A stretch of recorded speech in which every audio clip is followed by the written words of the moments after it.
Hello, and welcome to the first of several sessions of Neo Shinobi Vendetta. You may go, what the what? What's this game? I would say that, So what this is an anime cyberpunk setting that we put together a while back to use with our action cards, and we've used it with Fate. And last year, Sherry decided to take it and hack Blades in the Dark to make it this setting, but with blades. And this is a second iteration of those rules that she has done. She's tweaked it based on that from last year. So we'll talk about the actual concept of this in just a second. Before we get too much further, if you're watching this, know that this is part of the Gauntlet gaming community. This is an online gaming group, gaming club that has a calendar app that supports the games, that has a Patreon that supports that, as well as our podcasts and also our monthly magazine that is out there to kind of support new voices and bring people in. And we've got a bunch of other stuff that we do. If you're curious about any of that, please check gauntlet-rpg.com and know that this video is one of a constellation of videos from the Gauntlet of all kinds of games. If you're like, I wonder what this game's like, do a search on our stuff, and I'm sure that there's a pretty decent chance if it's indie, story, gamey, anything like that, even OSR, you may find a video of us running a session. So I'm just telling you that because I'm so excited about it. Today, we're playing Neo Shinobi Vendetta. And in this is a weird future Neo Kyoto that is massive, sprawling megaplex with neighborhoods that are broken up by walls and barriers. And each neighborhood has its own feel and kind of isolated from the next. And the city goes on and on and on. There's a wasteland that's outside. The feel of the city should be, I don't know where it ends. Does it end? Is this all the world? That should be the feeling to it. The atmosphere as well. I picture this as inverse Firefly or inverse Blade Runner, where we've got like maybe Russian lettering and English lettering in the background, but we don't actually see white people, that kind of thing. So all of that Western stuff should be frippery and ornamentation that goes on to things. So in this story, there are a number of these secret ninja clans that have existed. And currently they serve the various megacorps. And what our particular player characters have discovered, they have found out that it is not supposed to be that way. Somehow, through some programming, through some action, through some happenstance, the ninja clans have been subverted. And RPCs are acting within that, are within their own order, trying to find out what happened, trying to find out a way to restore things. And they have to operate in secret because everyone else is already, believes that this is the role of the ninja, but RPCs know better, know that our ninjas are supposed to be heroic ninjas, fighting for the underdog, protecting the rules of order and all of that things in that sort of classic, well, they're assassins, but they're heroic assassins in an anime style kind of thing. So we've got sort of two levels, is that the operations that our PCs do, but also their manipulation and work within their own clan, trying to keep secret from others what has gone on. Our PCs operate in a cell, which is like if we were playing a different Blades in the Dark game, that would be the thing that we would call our group type, our crew. Sorry. Hey, Stephen.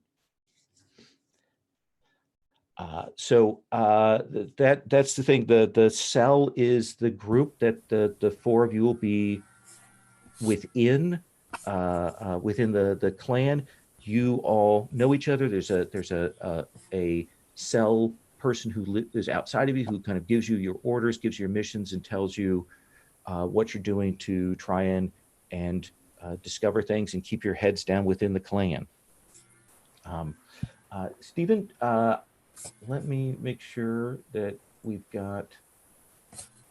Are you able to get into the sheet and everything? Yes, yeah. Okay, all right. Stephen, have you played Blades in the Dark before? Yes. Okay, good. So you know the dice system and so on. So this is pretty much that. There aren't too many other fripperies in terms of base mechanics on this. Let me talk then. So our ninjas are trying to find out about the conspiracy. They have to hide within their own clan and to try and discover about the conspiracy that made the ninjas bad. And they're carrying out missions. So our ninjas are sweet cyber ninjas, and there are 6 kinds of sources for your powers. And this is one of the things. You'll choose a role, which is your playbook, and then you'll also choose a source. And those 6 sources are nanoswarm, essentially that you have nanites that allow you to do your abilities, allow you to transform matter. They might form armor. There are various different powers that the nanoswarms provide. There are psychics, ninjas who've been trained in mental powers, psionics, all of that kind of thing. There are mimetic overlays, which means that the experiences of ninjas from the past have been put into your mind. You have voices telling you what to do. You draw on their experiences. We have cybernetics, which means you've got, implants and all of that kind of thing that allow you, that can be more or less subtle. We have the chi field, and the chi field, what it does is essentially it allows you to focus your energies, your mental powers, and allow you to do wild things. Each of those sources is going to give you a dot in an ability. Here's the other thing. The last one I'm going to talk about is the genocolony. The genocolony means that you have a colony of some sort of horrible insect swarm kind of thing inside you that gives you your powers. And it can physically transform you. It can burst out and do things. Think Blade of the Immortal, if you've seen that, or if you've looked at Tenra Bansho Zero, the RPG. This is very much taken from the sort of the colony characters from that, the sort of immortal samurai. So that's the basics about sort of what those sources are. So that's our concept. Just to tell you that's sort of the general we're going to be playing. Our approach for Blades in the Dark takes a kind of structured approach, which means that we get a mission, we do some prep, just a little bit, maybe a little bit of investigation to get a sense of the shape of things. Once we kind of know how it's going to be done, we go into the mission, we carry out the mission. There are flashbacks if we need to. There's an engagement roll before we go into the mission. After that, there's a downtime. And then after that, we very carefully make sure that we do a long role play segment, that we check in with everybody's characters, that we do some segments of that we get some RP there between missions. So that is a sort of a structured part of this that we're adding in. Normally that kind of be in the prep phase in standard Blades, but I want to call it out that we make sure that we have a chance to do those things. As I said earlier, my approach to Forged in the Dark is I tend to be loose about which skills you can use for which task. 2, if I don't say it, by default, any role is risky standard. If it's not that, I will call it out. But we know that that's going to be the default here. Our tone. So I'm working through cats. I didn't even say cats. And look here, I'm already on the T of it. So our tone is very much anime feels. It's kind of a slightly gritty anime. Our ninjas used to be heroes, and they are, again, like an anime, heroic assassins. They used to be better, but they've been co-opted, and so you're trying to restore that kind of sense of uh, duty that you have. So that's our tone. Think anime. We can play with that, how it would more or less dark. Then it goes with that. That brings us to our safety tools. We have on this massive spreadsheet a tab with our lines and veils. And again, lines are things that are hard. Nope, we're not doing that. That we're not bringing into play on the table. And veils are anything that, if we get to it, we're gonna mention it, but then we're gonna slide away. We're gonna fade to black. We're gonna treat it very, very lightly. So as we're doing this, please feel free to go through and mark lines and veils as you see fit. And before we get into actual play, I'll stop and check in on those. Our other two safety tools that we use is the X card. X card augments lines and veils. It gives us a way, if there's something that we haven't mentioned, or something that suddenly bothers us in the moment. It can be something that's wildly off tone. It can be something that you find offensive. It can be something that just bothers you. And you feel free to X card either through saying, I want to X card that, or doing the gesture, and we'll edit past that. I may ask just for clarification about where we're cutting, but sometimes it'll be pretty obvious. But that's our tool. It backs up and supports lines and veils. The last one is our sort of open door policy, which means if you're like, the scene's bothering me, or something like that, or you get the heavy feels, feel free to step away from the table if you need to. There'll be no questions asked. That is absolutely cool. So that's our third tool that we have at hand. So with all of that talking in mind, I'm going to talk some more. So we have on these tabs 7 roles, 7 playbooks. And I'm just going to go through very quickly and talk about what they mean, what they lean into. And then I'd like to go around and get people to say, oh, maybe I'm leaning towards this one or that one. Once we get that set, then we'll talk about sources.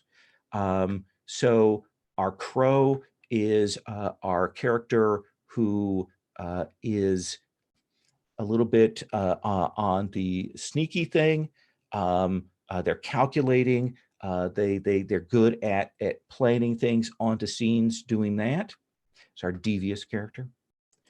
Our priest is about breaking things, about undermining things. They can create poisons, that kind of thing. Our sorcerer is useful for doing sort of big source powers and also working against other sources, other ninjas. Our ghost is our stealthy infiltrator. Our dragon is our ranged fighter and tracker. And you're thinking, oh, this seems very similar to the Blaze in the Dark things. Well, yes, a lot of these playbooks echo those. Our kitsune is our spy, our manipulator, our person that can disguise themselves better than anyone else. And our oni is our tank. So those are the 7 possible playbooks. I do want to mention, we do have a mechanics for the cell for our group. We are not going to engage those mechanics today. We'll talk about them at the start of next session. I just want to get our characters in, do a little bit of play today, and we'll get to that for next time. So, Patrick, I'm going to start with you. Do you have any of these playbooks that you're like, oh, this is the one that is calling to me? I very much like the sorcerer and the oni. I think they could both fit the sort of ideas that I have for this. Okay, I'm going to mark that down. Jamie, what are you thinking? What are you leaning towards? I always like playing non-combat oriented characters in Forge in the Dark. It's one of my favorite things about the system. So I'm really looking at the Kitsune, but the priest also looks like fun. So I'm good Okay. with either. All right. Puckett, do you have any preferences? I was looking at the priest, the dragon, or the oni. You know, more of a straight, something that feels a little bit more straightforward, perhaps. All right. And Stephen, any thoughts on what you'd like to play? What fits with your style?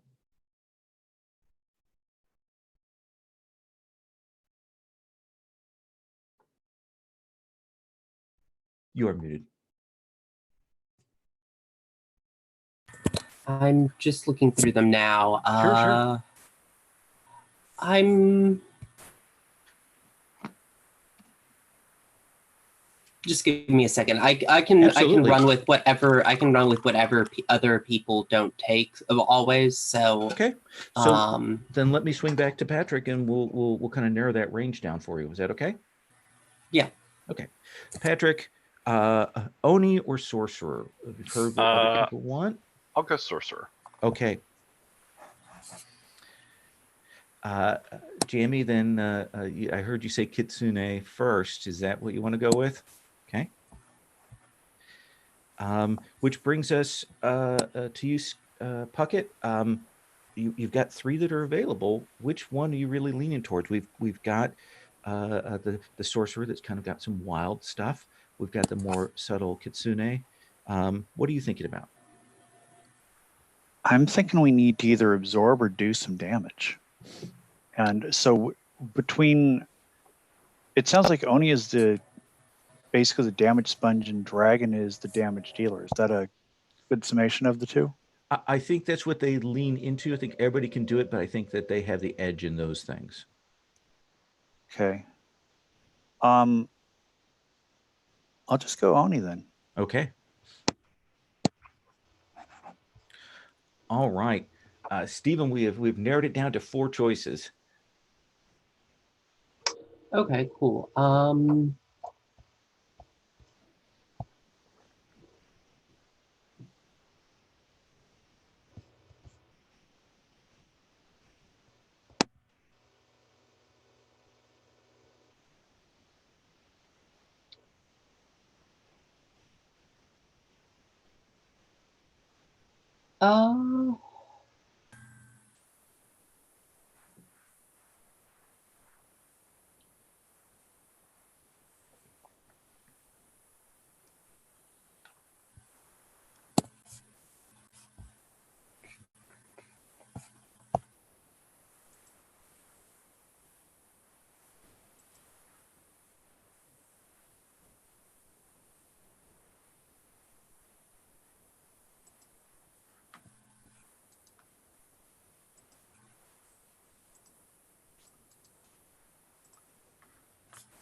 And what is the crow's thing again? So the Crow is kind of a devious leader in some ways. You can see that they've got some stuff for calculating about things. They've got if they want, they can take special armor for protecting teammates. They're kind of the potentially team leader type, but also kind of sneaky. More Okay. sneaky. Everyone's a ninja, so everyone's sneaky just off the bat. So.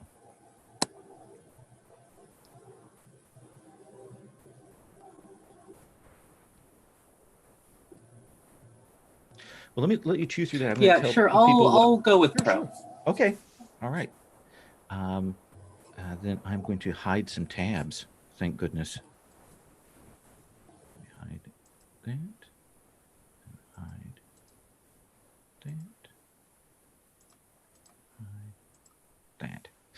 that. So, what character creation involves? Name, alias, look, the classic.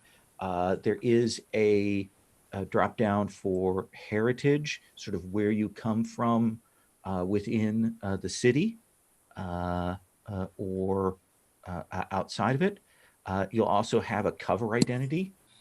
All ninja are required to have at least one established outside the clan cover identity that they can fall back to, and that you have to kind of keep up. So there's a drop down for that.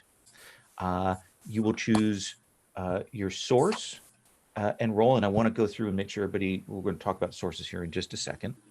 You're gonna get one source ability, one roll ability.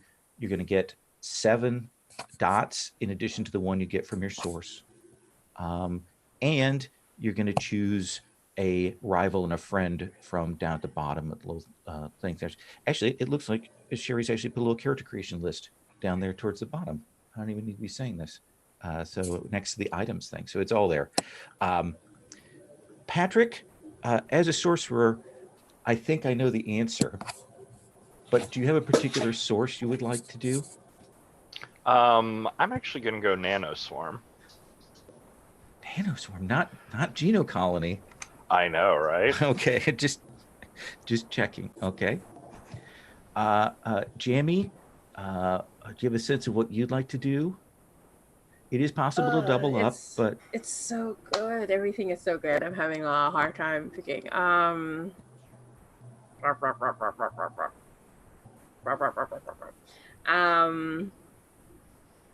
love either the psychic or the chief field. okay. Yeah, but Geno Colony also sounds kind of. I think of Guyver actually when I read it. So that's also. Anyway, I'm not helpful. Sorry. Go ahead. Okay, but Everybody that, else. at least it narrows down a little bit. Puckett, what do you think? Is this a one person, one selection type thing, or can we can select multiple things? Probably better if everybody takes a different one, just to broaden things out. But it is possible to double up. Okay. In that case, I am leaning toward cybernetics or mimetic overlay. But if you want to chat with Stephen about it, or go back to Jamie before we make a hard decision, I'm cool with that. Stephen, what do you have any thoughts on that? I know we're throwing you yet another set of concepts to absorb here right away. Oh no, it's no problem. So let me see here. Patrick is the only one that's okay. So mimetic. Patrick's went with Nano Swarm.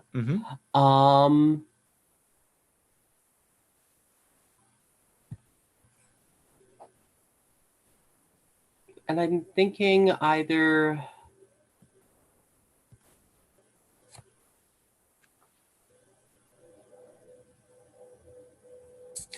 mimetic overlay or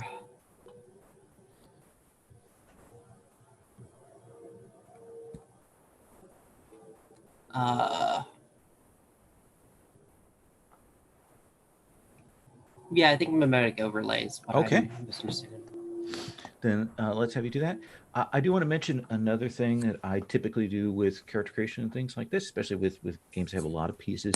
We will check in at the beginning of next session, and if people are like, oh, that's not what I wanted, or this isn't happening, isn't working like I thought, we will let people do redistributions, things like that. So don't feel like anybody that you're locked in.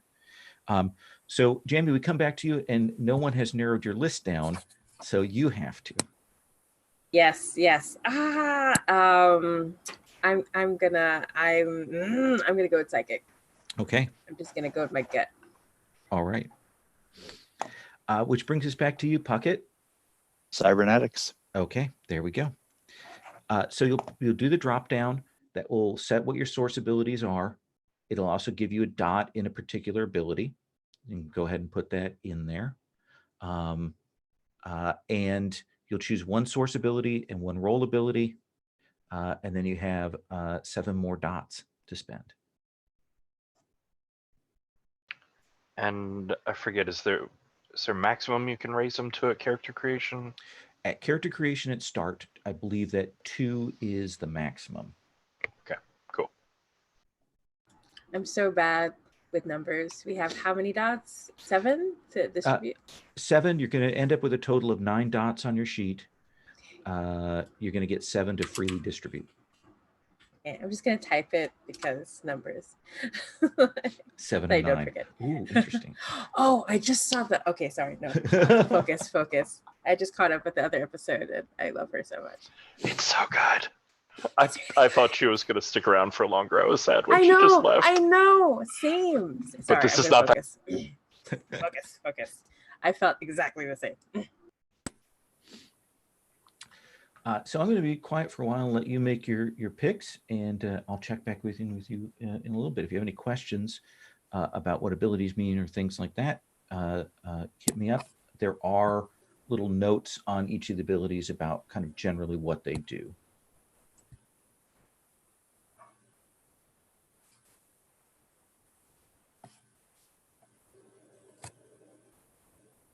I know you haven't talked nearly enough, Lowell. But I was wondering Sure. if you could say anything about the heritages. Oh, so the heritages are more of a color kind of background thing, where you came from, like your origin, because the clans do draw from within, but they also bring people from outside to vary it up. So if you choose your own clan, then you were born and raised among the ninja. Perhaps you were raised in another clan for a while and stolen or traded. If you're a wildlander, you grew up in the wastes and somehow were picked up for this. Essentially, it's your very early age kind of life to it's basically a flavor thing there. And then what do we do with the fields above? For example, the heritage. Oh, Sherry's got that for if you want to write a name of the place that you came from or what the peoples were that you did. For your cover identity, it's the idea that you would put what your cover name is. Okay. And for the vice purveyor, it's who is it that supplies that vice for you? Okay. So the name field is our actual name, or is that our character's name? That should be your character's name. Got it. Okay. Thank you. Alias would be your code name. What does Zaibatsu mean? Zaibatsu is that sort of Japanese term for a large corporation. Oh, gotcha.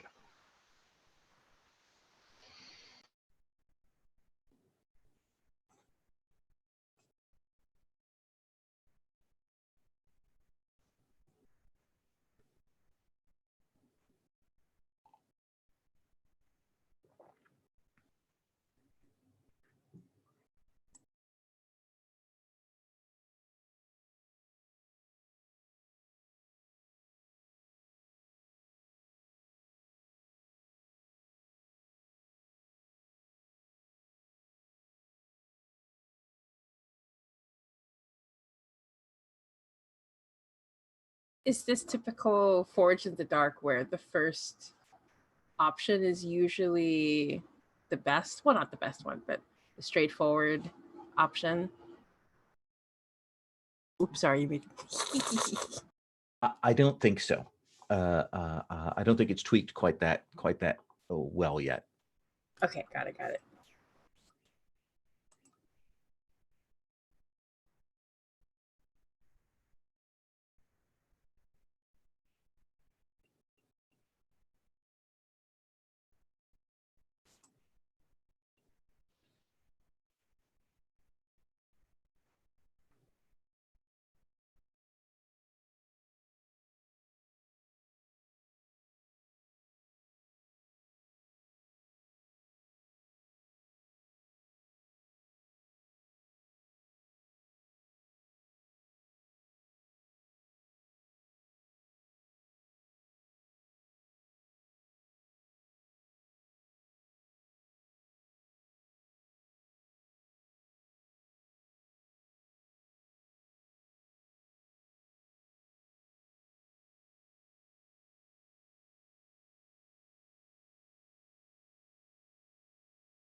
Lowell, is there a limit on how many points we can put into any one ability at the outset?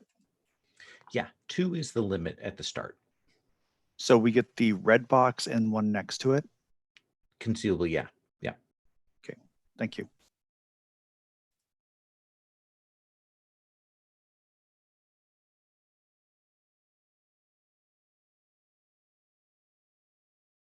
Is anyone else a club owner?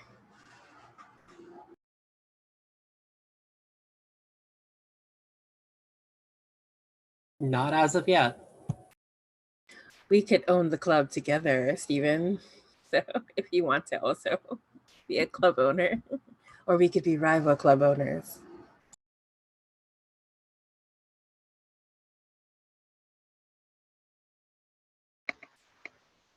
And in the character creation steps, step 4 is assign 3 more stat boxes. That's from an earlier version of it. So Gotcha. Is that just where like picking abilities goes? yeah. Gotcha.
I will be right back.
All right, I'm going to give you some more minutes, and then I'm going to drag things out of you like names and things.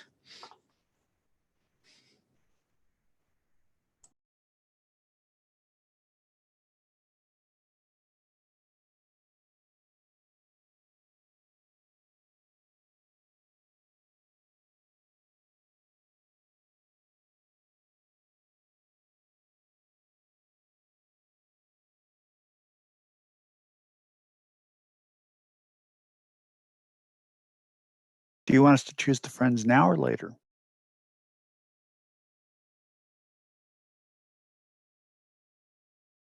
Now would be fine. And you know, we'll talk about what their relationship is to you when we ask you those leading questions.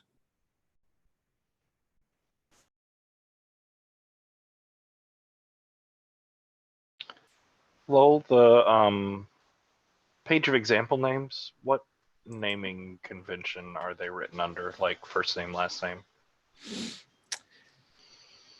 I think they are written first name first, but I do think that it is also deliberately mixed up around and about in those things to Okay. create additional chaos. Ooh, fun.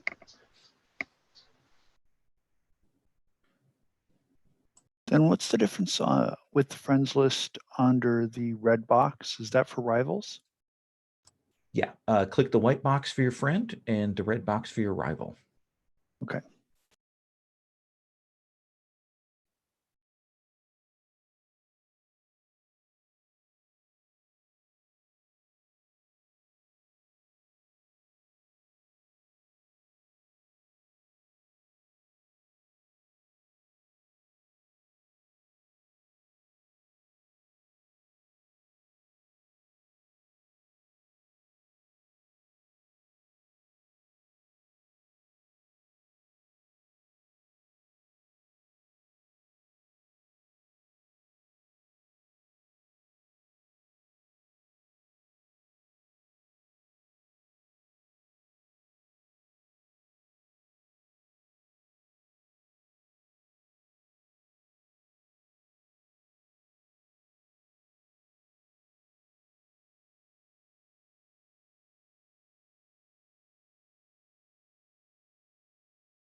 All right, Puckett, it looks like you're in pretty good shape.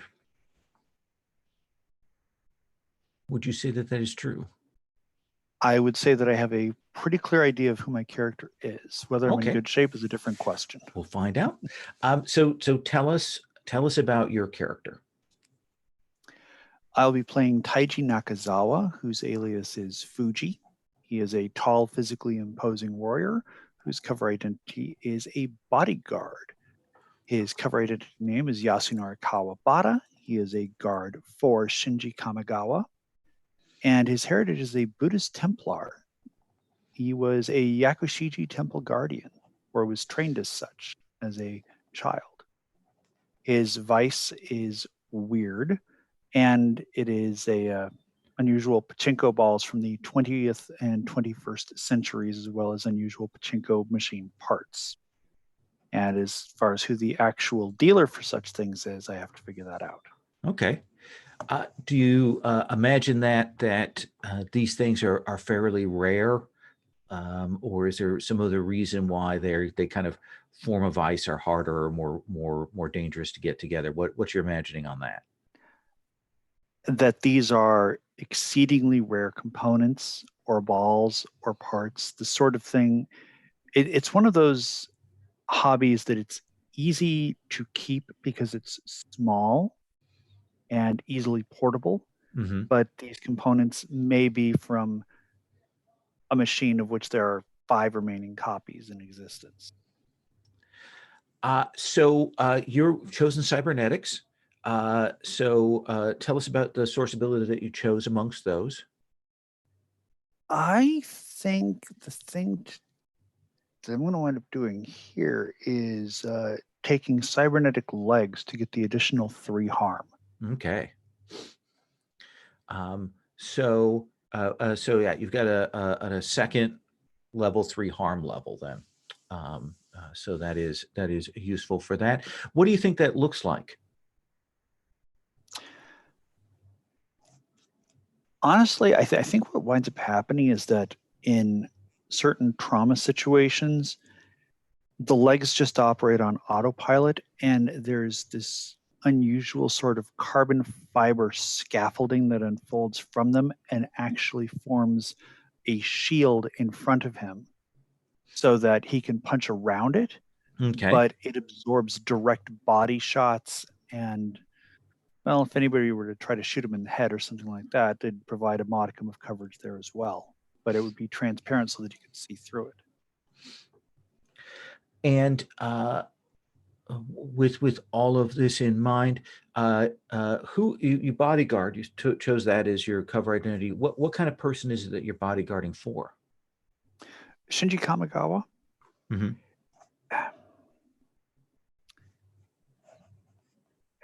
He's a Yakuza boss. Okay. But he's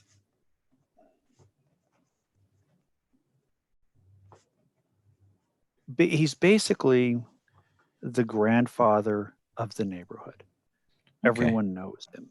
If you have a problem, you can go to him and you'll owe him, but the problem will be resolved. If you are short on rent, if your landlord won't fix the hot water in your building, if there is a problem with your child at school, your child's being bullied or your child isn't paying attention, there's a wide range of issues from large to small that you can approach him with. And those issues will be fixed quickly because everyone knows and respects and fears him. But you will have to do something for him in return, at least 1 or 2 things. And who is your dangerous friend?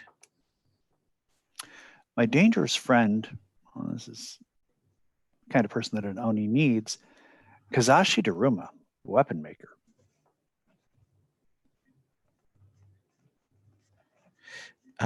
Do you think that he is someone within the clan? Is he a weapon maker within your clan, or is he someone outside of that?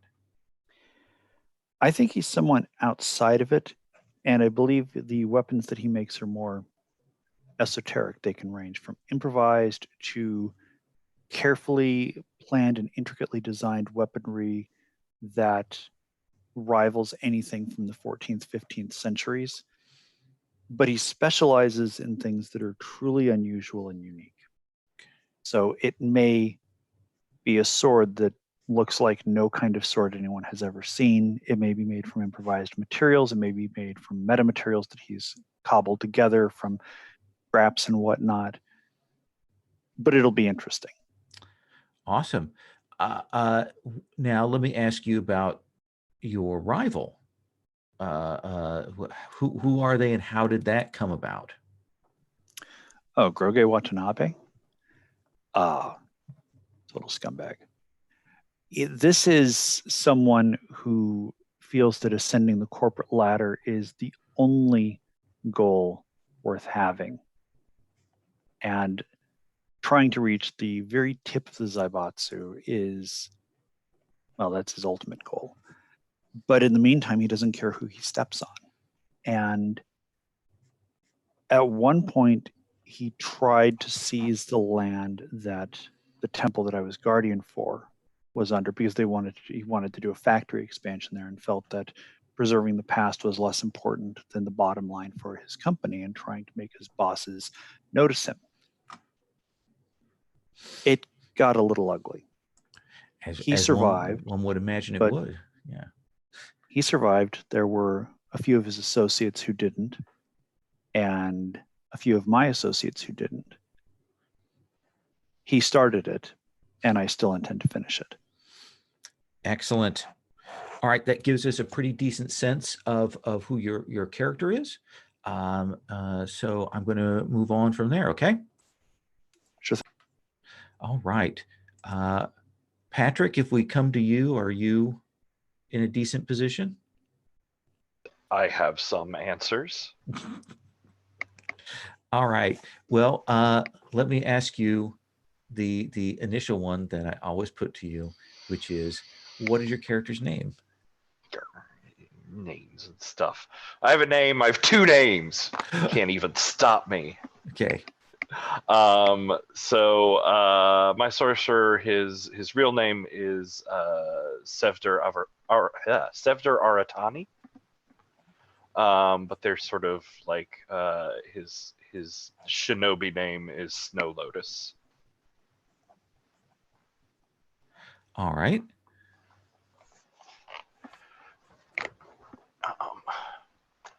So let's see what else. I went with Nanoswarm. Okay. And for my source ability, I went with Rebuilder. Can reshape existing material into new forms, duplicate objects, break down, or even create a new item. And I think he that manifests. He sort of channels that through using his Nanoswarm to make plants and vines and grow organic plant material, sort of in a like cyber druidy fashion that can, get roots and creepers in to tear things apart. Maybe I could use it to like infiltrate electronic computer systems, merging like vines with wires and tech. So Stuff like that. what does the nanoswarm look like? Because we've had in typical sci-fi text, we've had it as kind of like liquid mercury. We've had it as kind of a black swarm. What do you imagine your nanoswarm looks like? I think it always manifests as like growing plants and roots and vines and creepers that spread out from him and over his skin. But the way they grow is in that sort of like pixelated square by square until it resolves into a like organic looking plant. All right. What did you take for your roll ability? Roll ability. Oh yes. I mean it's ninjas. I just had to start here with Beyond Gravity. You can cling to walls and other surfaces with perfect control as if walking normally on the ground. I don't have super balance, but I can stick to anything with little root creepers. Our default is we know that ninjas can climb walls and do all the standard ninja things, but this is running along anything, sticking to anything, all of that sort of perfect, amazing balance there. What do you look like? So I have sort of a picture down at the bottom. Ooh. But Nice. That's him in very fancy clothes, I suppose, at the moment. But it's very much like tubes and wires and vines, all sort of like dreaded through his hair and stuff running under his skin that's hard to tell the difference between, like, is that a bundle of wires running under his skin? Is that like weirdly enhanced veins? Is that something growing under there? What is the job that you have outside of sort of the main clan operations? What is your cover job? That's the one I had not quite gotten to yet. Do you want to think about that? Do you want me to hold off? Yeah, give me a minute. Tell me about your vice then. So my vice I put under faith. Mm-hmm. And I think what it is this person's Psychotora, which I just loved off of the names list. Who I think it's a like rarity, hard to find thing, but they find me seeds, plants, like biological specimens that are thought to have been lost or extinct or died off. They find me these really rare things to work with. I think there's like I incorporate some of them into the like nano ninja stuff that I do, but there's also just this like sort of prayer garden place that he has of his own, where he makes sure that like some samples of these pure unadulterated seeds, these like unmodified, unteched up plants, there's an example of them somewhere, and that's where he goes to sort of rebuild himself. Do you imagine, in terms of your vice, that for getting these seeds, is it more dangerous to get them, to be hunting for them, or is it more dangerous to own them, like they might have weird side effects and things? I think if we're in corp world, it's probably like more dangerous to own them. These things of like these aren't genetically modified. These aren't under the like crop satellite controls or things like that. So seed hackers and that kind of thing. Okay. Seed hackers, yeah. All right. And let's talk about your friend and your rival. Who is your friend? So let's see. Very small letters. Yes. Hate Masatitis. Masatitis? I can't read. Hate. Hate. A key specialist. What do we want to do? Chi, key? I'm good either way. I think key is more right. Okay. Go with that as a table If convention. we're Western, we can just say chi all the time. But key. So there's someone within the clan. Within the clan, they're an operative that specializes in that kind of thing. Yeah. And I think he works in a sort of like flows of key throughout the city and throughout areas, and that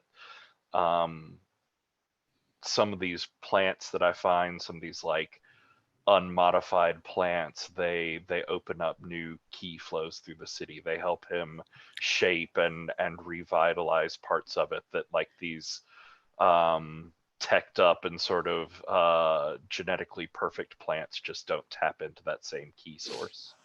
So he doesn't know about the whole secret society that you're in, but yet he's also doing these things that are kind of maybe a little iffy for the clan.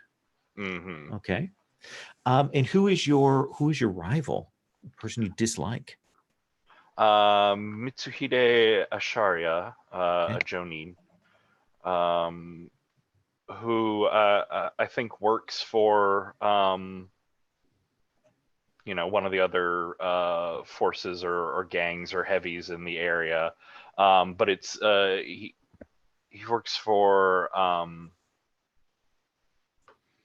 basically someone whose wealth is in property, and places that I have crumbled, destabilized, dropped overpasses onto, small things like that. So there have been times when you've encountered this person and not happy that you've destroyed property, or revitalized property that they've been attempting to destroy. Yeah, made something that was cheap and easy to grab up suddenly worth something. So do you have a sense of what you want for your cover task now? Cover job? Take one look at the or I can swing it back around at the very end. Swing back around. Give me another minute. We can do that. Jamie, let's come to your kitsune. Tell us about them. Okay, so their name is Cypher Nayoko. Their alias is Himitsu. And what they look like, so I have a picture down below. I started with the picture. I actually love this digital artist. Oh yeah. Yeah, they're so good. So basically what they look like is Cypher lost their body a long time ago. So they are in essence just a ghost in a machine, and this body responds to the psychic energy that they use to take on the lives and faces and mannerisms of others. And Their heritage is they used to work at the Neo Kyoto Memory Bank, a place where they store, sell memories as needed. And their cover identity is they are a club owner. It's called the Heartbreak Hotel. Himitsu always looks different for whoever comes in, whatever they need them to look like, that's what they look like for them. It's a place for people to go to either forget they have their heart broken or break their heart on purpose. Okay. Whatever they like, these like rich people. And Vice is, they are a medium for hire. They're a memory connoisseur, so they can like put together new memories from old ones. They can give people certain experiences. I have a feeling like it's slightly illegal. Like they sort of offer their body up as a medium for whoever wants to use it, but it's not really like, it's not kosher. And let's see. So Is your body mechanical or organic? I think it's mechanical, Okay. but it can take on a form. This is like a really weird idea, but you know how in Star Trek Voyager, like part of the machine, part of the ship was like biological. They had this like weird gel packs. That's what Yeah. I'm thinking. So like it's a core that's mechanical, but it can shift, but it responds specifically to the psychic energy. It's really weird. Okay. Like Cypher is So like, so you're a brain in a bag kind of thing. yeah, that's in there. Okay. I'm a walking brain in a jar from D&D, Okay, the all right. monster manual. Yeah. And what did you take for your abilities? So first off, it was really hard to choose abilities. They all sounded great. But this is so hard. I keep going back and forth between. I'm just gonna stick with it. Okay. So I got ID insinuation. Insinuate to cloud the mind of living targets in an area, making them believe simple suggestions to you as an inoffensive person, accept documents at face value, or avoid looking in a particular direction. It's line of sight, and I can further push myself to edit recent short-term memories of a target. Nice. And then for the role, Go on. Go, please. And then for the role ability, I got Fox Shape Shadow. When you use a disguise or other form of covert misdirection, you get a +1 effect. When you throw off your disguise, the resulting surprise gives you the initiative in the situation. I love the stunning reveal. That is one of my favorite things there. I just had to go for it. And tell me about your friends. Ooh, okay. Or your friend and then your rival. Yeah, so my friend is Luthia Atakaya, who is a mission planner. So this is a mission planner for the clan, is that right? Like they sort of like send people off. I think we're friends, but it's complicated. They claim that they were lovers with the body I was in previously. I don't remember any of that, but they're still nice to me. And yeah, I think that's where we're at. And they're what, like one of the are they young? Are they old? Ooh. I like the idea of them looking older. I just watched Birds of Prey, so like Montoya, like that kind of like this embittered woman who has dealt with a lot of crap from people in the clan, like that kind of. But you know, they still care about everybody. If you're a mission planner, do you imagine that because it's very much a kind of stay-at-home thing, do you imagine that it's that they recognize your skill and go, this is the person who has to plan these things out, or is it because something has happened to them and they need to stay back at the clan? Ooh. Yeah, I think they have to stay with the clan. Every time they go on mission, things tend to go wrong. So there are these rumors that there's bad luck following them. Worse rumors that they might be, there might be something off about it. Sorry, my partner's snoring like That's in okay. the background. I'm going to throw a pillow at him. And who is your rival? My rival is Tekla Gavazaza. I tried. Who's in Deep Ops. So does that mean like this is like the coolest of the cool, like mysterious? They are from your clan, and they're part of the group that sends people in for, okay, you're going to go in for 7 years. You're not going to remember who you are, kind of thing. They're probably one of the people who works with and sets those people up for those long-term sleeper cell things. I think we're definitely rivals because they have tried to convince the people around us that I can't be trusted, that I did terrible things while working with the memory bank. I don't remember any of it. I think I was just an accountant. It's probably not true. I probably wasn't just an accountant, you know. But yeah, so they don't trust me. They're keeping an eye on me. But I'm also like secretly attracted to them, so it's very complicated. Okay. Is it obvious I just played Hearts of Woolen yesterday? Like, Fair is that enough. showing? Yes. And your pronouns, are they, them? I just want to make Yes, sure on that. Yeah. Patrick, what are your pronouns for your character? He, him. He, him. And Puckett? He, him. He, him. Okay, I just want to make sure I had that down and did that right. Okay. Thank you. Let's come to Stephen. Stephen, tell us about your crow.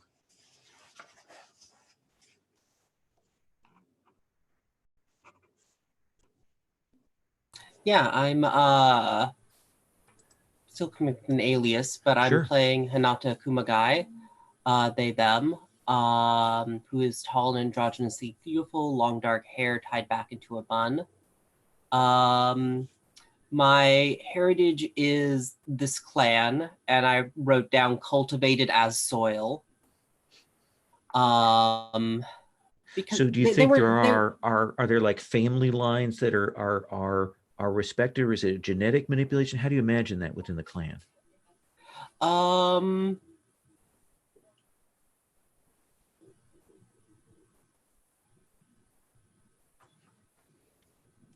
Yeah, I think that, well, I'm thinking more that they were identified at birth as or through like screening processes through their early life as like useful for this process of the mimetic overlay. So once they qualified for it, it became a thing that we're just going to kind of like we're going to kind of enrich you as the base of like the actual people we care about giving you. Oh, wow. That is wonderful and horrific at the same time. I love it. But go on. And I think that, and I went with my vice purveyor is Faith, and it is, I just decided to go full bullshit and just do post-singularity cyber Shinto. Who was my provider is Nexus 6 Umezawa. I kind of imagine that it's partly because the process of grafting mimetic overlay is actually fairly traumatic and is kind of an ongoing difficult to maintain. And so kind of maintaining rituals and processes of like I think Nexus 6 is kind of weird in that they're like both a faith, but they're also like a cyberpunk faith. Like they actually like that you like go into their shrine and they like, well, let's just edit the sin out of you. Do you think that this faith is accepted within the clan, or is it dangerous because it isn't, or is it more dangerous because you've invested a lot into it?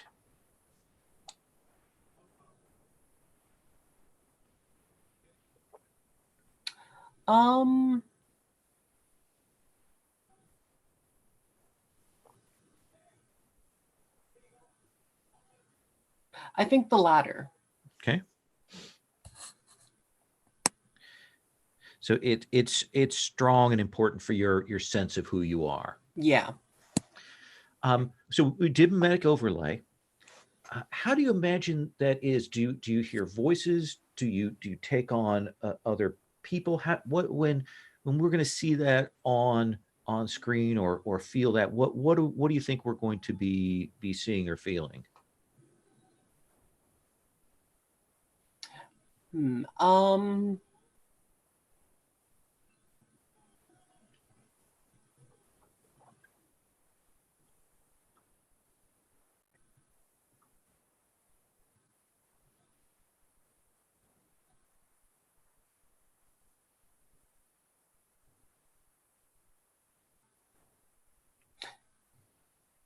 Yeah, I think that I take on other like the kind of latter what you brought up. Okay, kind of take it on, kind of become them. That shifts into Yeah. that. What did you take for your source ability? Compensate. You may not have ever done this, but you remember doing this. And I can basically 2 times during a mission use records for any action. Nice. And your roll ability? Flock, I get special armor for protecting a teammate. Nice. I also clear a stress if a crit is rolled when I'm leading a group action. Excellent. Who is your friend? My friend is Nomad McRobus, clan analyst, and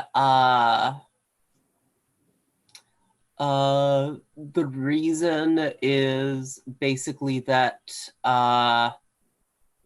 among my memories are his lovers. Nice.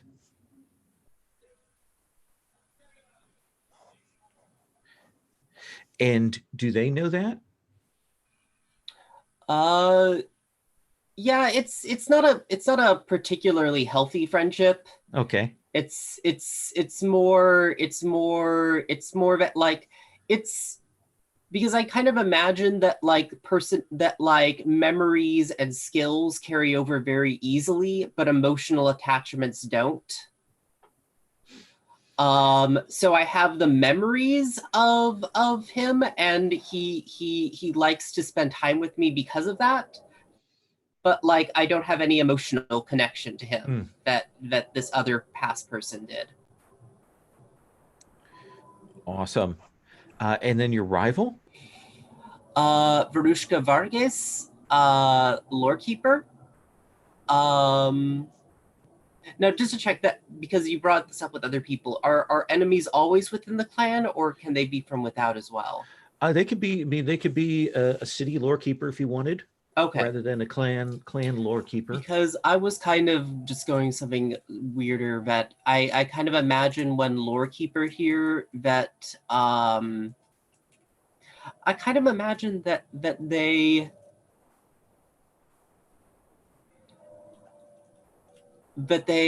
don't really store. They gather heads.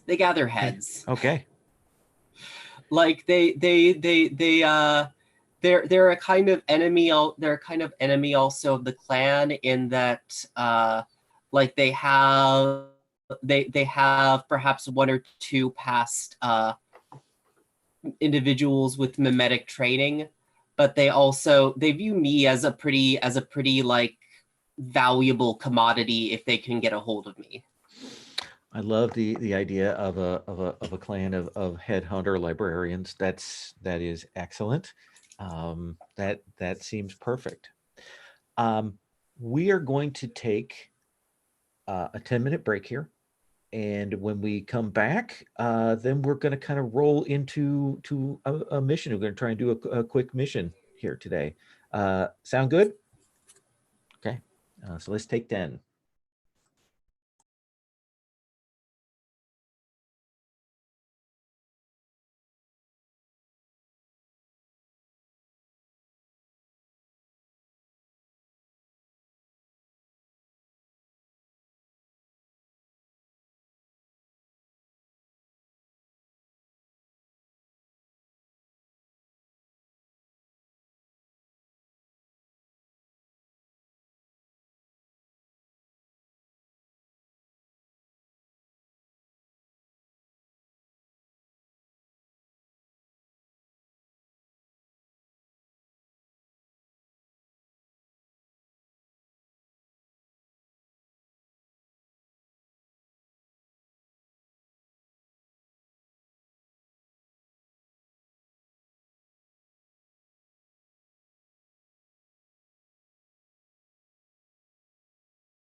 I saw the thing about the barista. Mhm.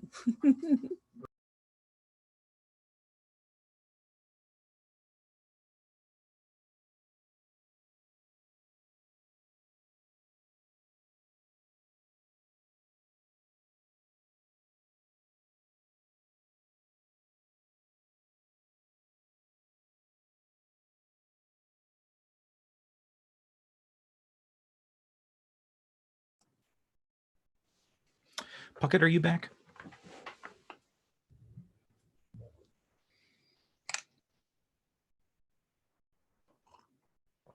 Give me a second.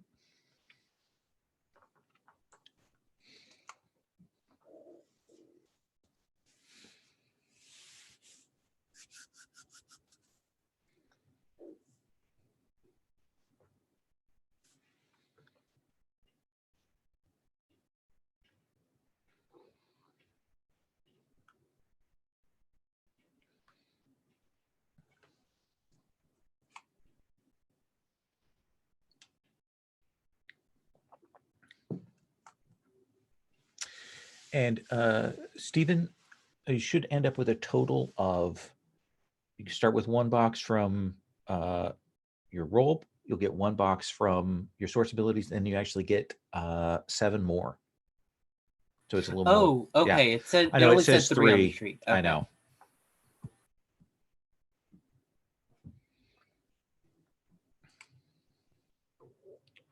Okay. Let me say a couple of things about information in this game and the way I handle it. In typical Blades in the Dark, you've got this whole gather info clock thing. I dislike that intensely.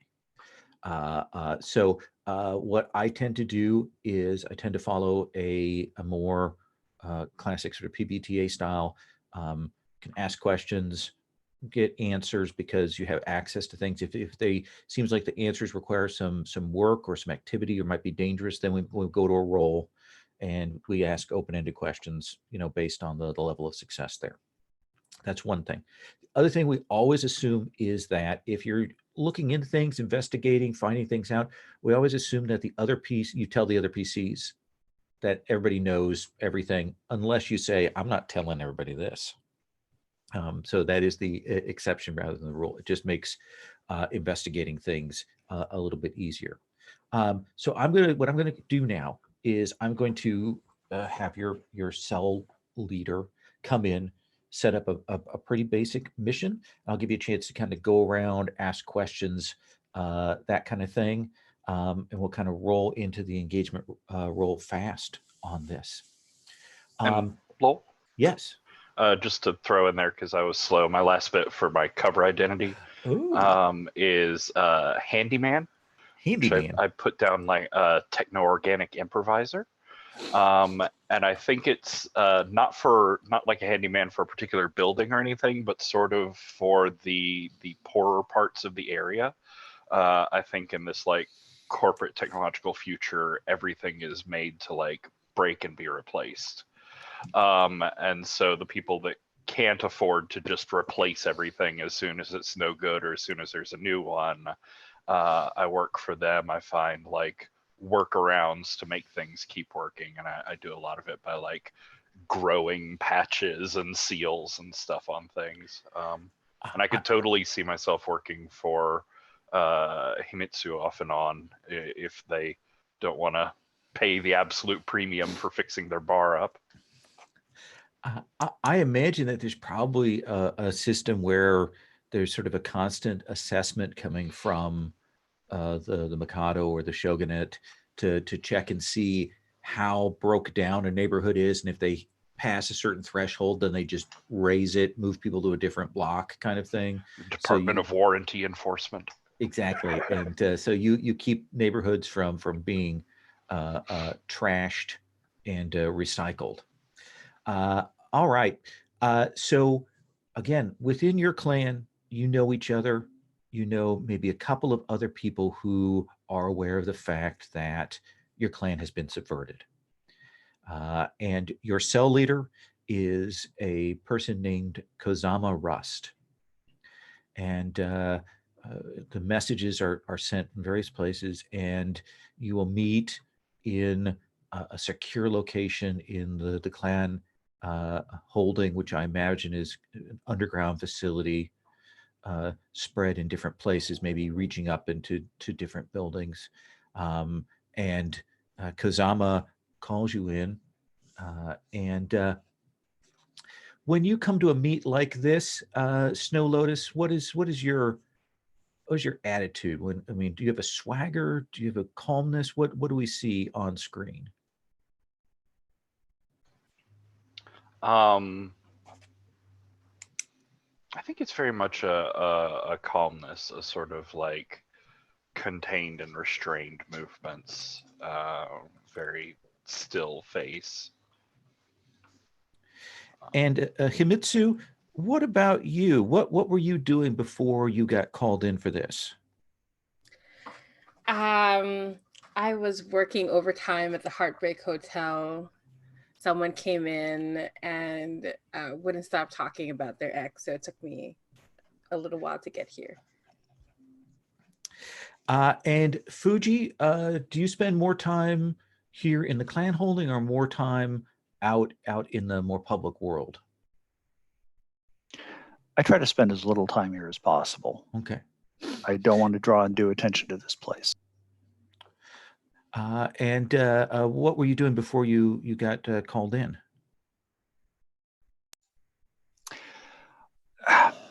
I was trying to track down a rare pachinko part.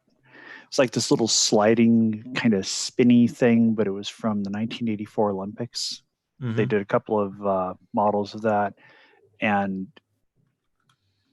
it's probably going to cost me a year's salary, but I've got a line on one. And Hinata,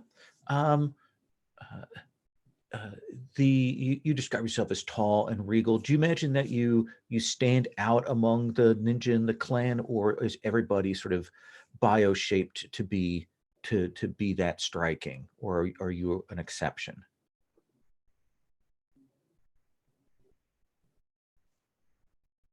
Well, yeah, I have to be an exception. Okay.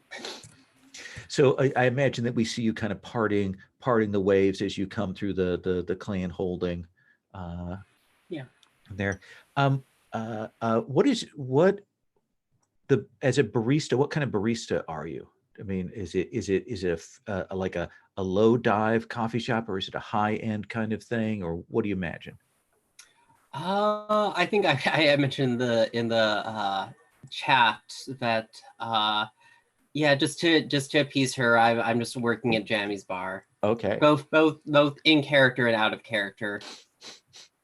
That makes sense.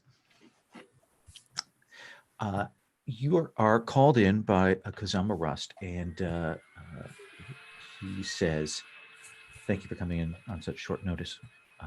We have a mission that is time sensitive." By which I mean I'm going to apologize for the lack of preparation that you're going to have for this job. About 7 months ago, one of our clan named Sateyu, we believe they had an incident when they were being mimetically overlaid, that some of their conditioning broke. Some of that came through, and they may have realized the nature of things. We weren't able to get to them in time, and they went on a mission and vanished. We've been on the lookout for them. The clan has kept it quiet that one of the agents has gone missing. They've declared him dead. But a few weeks ago, we started getting reports in of a criminal organization where some of their agents, some of their operatives were using techniques and skills that we associate with some of the overlays and things that Sateyu had. This organization has been using these trained operatives to secure their neighborhood their block and have begun to expand out into the other neighboring blocks. We're afraid that if the clan catches word of this, they may go in and take Sateu if he's at the heart of this, and bring him back in for conditioning. In either case, we don't want someone out there doing this because it draws undue attention to us. So we are going to send you in to the block where this criminal organization has its main headquarters. We want you to go in and we want you to extricate Sateu, and failing that, eliminate Sateu. The organization is a fallen microcorp. It essentially, in one of the recent corp merger wars, it was undercut and most of its infrastructure destroyed, and since then has turned to this criminal enterprise. It is a corporation called Health Hound, all one word.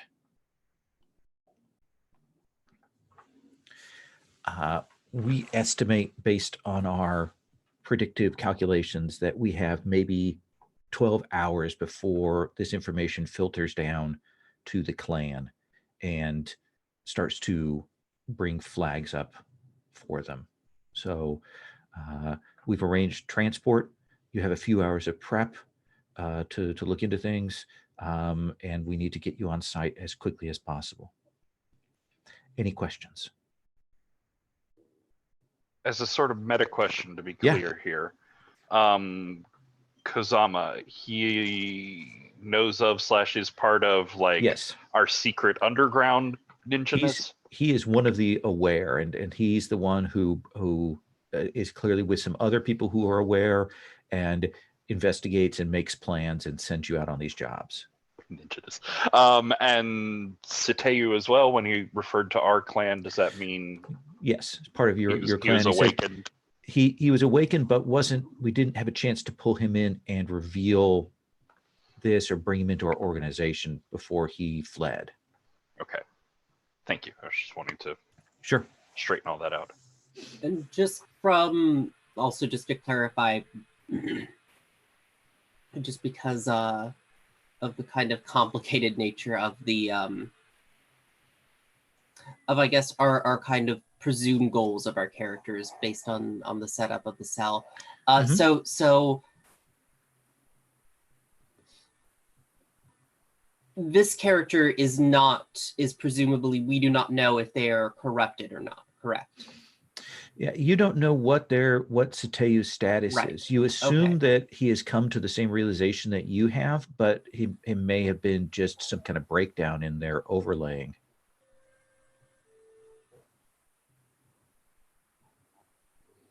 Is there anything unusual we need to know about them? Any unusual augmentations or abilities or skills? Sateu's mimetic overlays all focused on personal combat.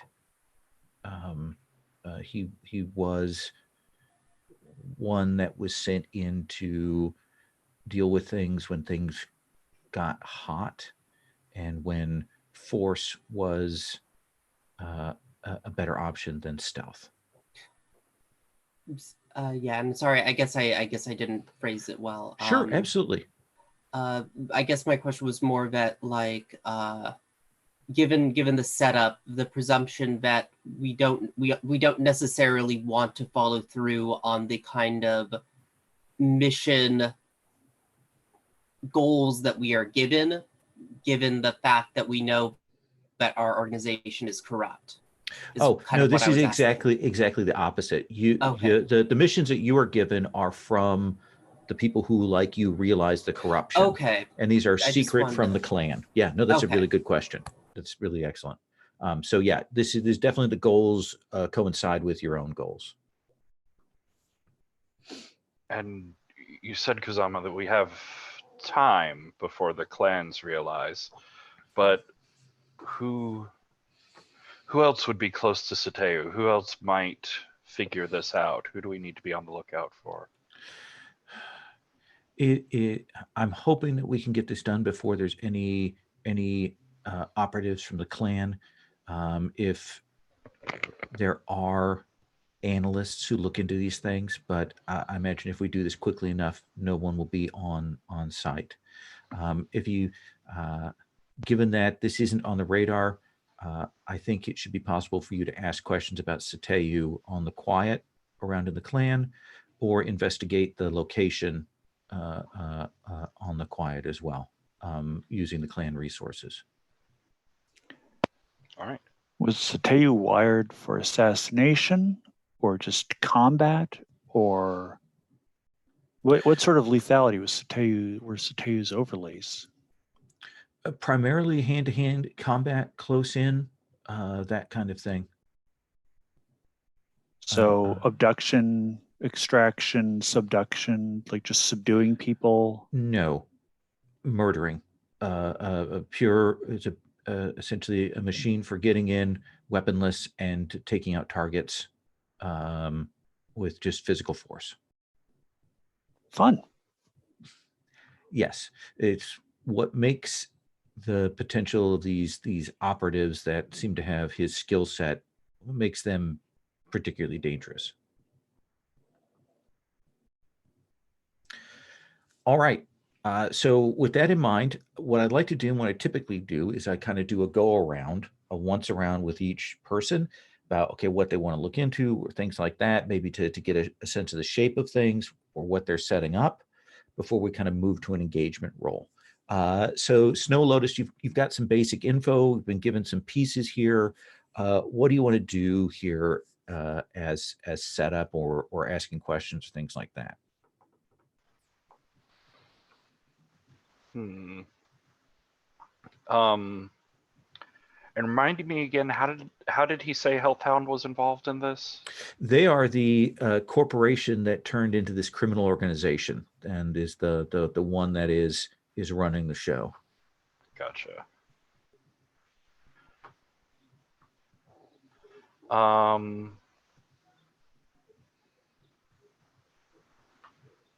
I'm sort of curious about Sateu, honestly. Okay. I want to see if there's any way I can find out anything about his revelation, awakening, what the circumstances around that were, or what he thinks is going on. Absolutely. So this is kind of working inside the clan itself. Do you think this is records? Do you think this is something else? How do you want to play this?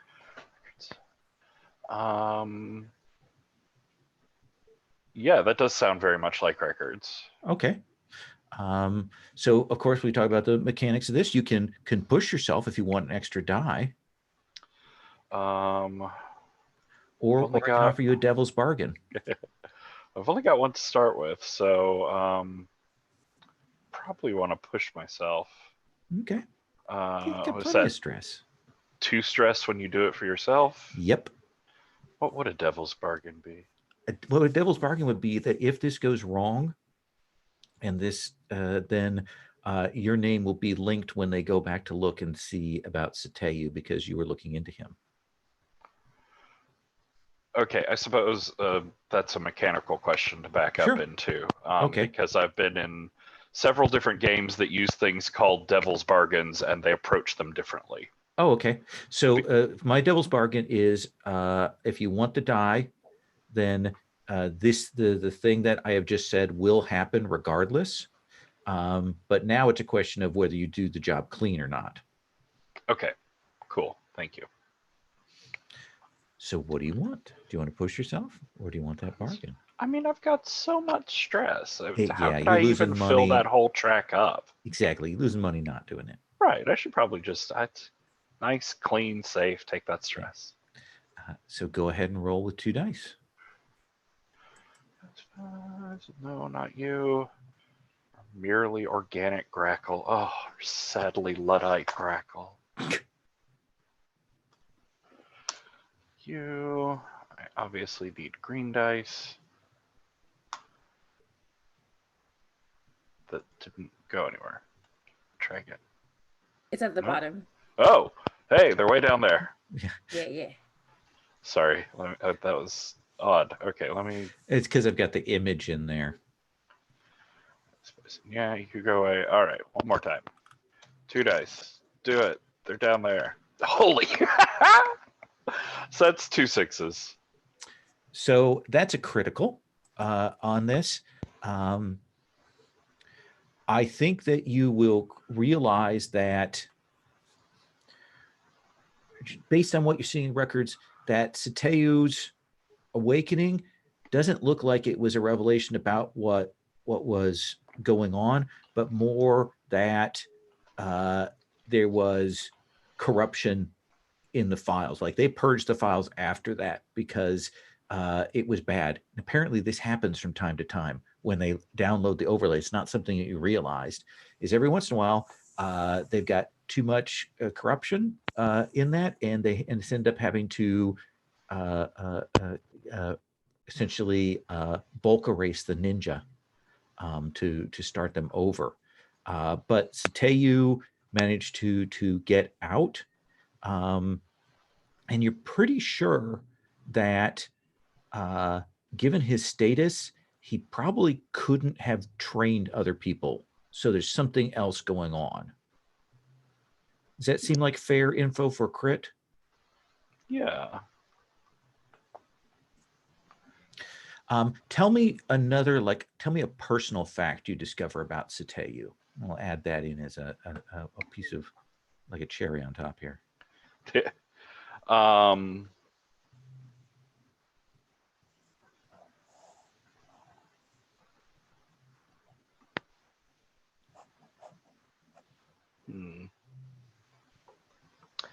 I think there was like in all the mimetic conditioning, he took on some like recreational mimetic conditioning, sort of like extracurricular. But I think he like would hunt down all these like memories and experiences of fine artists, museums, especially like lost art and things like that. So a weird obsession with aesthetics and art and those kinds of things. Mm-hmm. Absolutely. That seems perfect. Let's come to Himitsu. Himitsu, what are they doing during this? Himitsu is trying to get information about who was important to Sateyu. Basically, who can I pretend to be in order to try to get to them? If that's an interesting one. So let's have you do records, or maybe even consort might be appropriate here too. Yeah, I was thinking maybe I could talk to people who knew Sateyu, try to get them drunk, have my hardworking barista make some really good drinks over there, and take all the credit, the usual. Sure. So that's 2 dice. Are you happy with 2 dice? I am always going to listen to a devil's bargain. So I think I'm going to echo the devil's bargain I just gave to Snow Lotus, which is if things go wrong, then your name will be inextricably tied when they go back to investigate. Okay, I will take that. Okay. So that's 3 dice. 3 dice. Yes. Okay. Highest is a 6. Yes. Highest is a 6. I saw the 1 first. I have 1 vision in Forge of the Dark. Yes. So I think that there is a blind operative, a young woman who works with essentially cybernetics and things like that, that Sateyu had a closer than probably the clan liked relationship with them. Her name is Maha. And you can certainly, get some pictures, things like that, and have that in available as a an easy, quick identity. Sound good? Yeah, absolutely. Fuji, what about you? What are you up to? What do you want to look into, prepare, ask about? I'm going to need to tool up. Okay. I mean, if this guy's a hand-to-hand combat specialist for murder, then I need to be prepared. And I mean, I want to try to take him in alive, but I also need to be prepared to put him down hard if necessary. That seems reasonable. So let's say that if you want to kind of do some training, the first time that you engage with Satayu or one of these Satayu agents will give you increased potency. Okay. Does that Fair sound enough. good? Yeah. And what I is was that also training? wondering- Oh yeah, go on. I was also wondering about talking to my friend the weaponsmith and seeing if I could make a sabotage roll to get some, say, EMP grenades or something along those lines.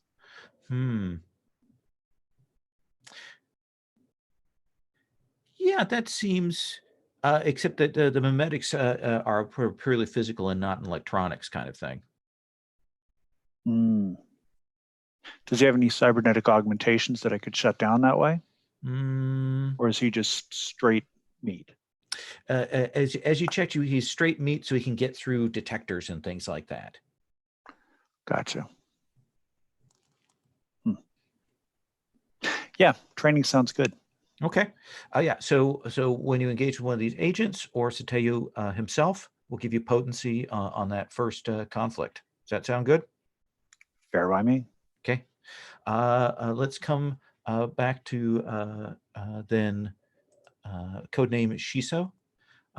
What is it that you're doing for setup? I think that I am I'm sort of trawling through media, and I guess particularly I guess I'm sort of crawling through information about Healthhound was, I think, the company we brought up. Yeah, absolutely. Yeah, I'm also trawling through through various services, you know, going through social media, following employees, just trawling through all this information. And I think I'm going with rolling with records. That sounds good. Yeah.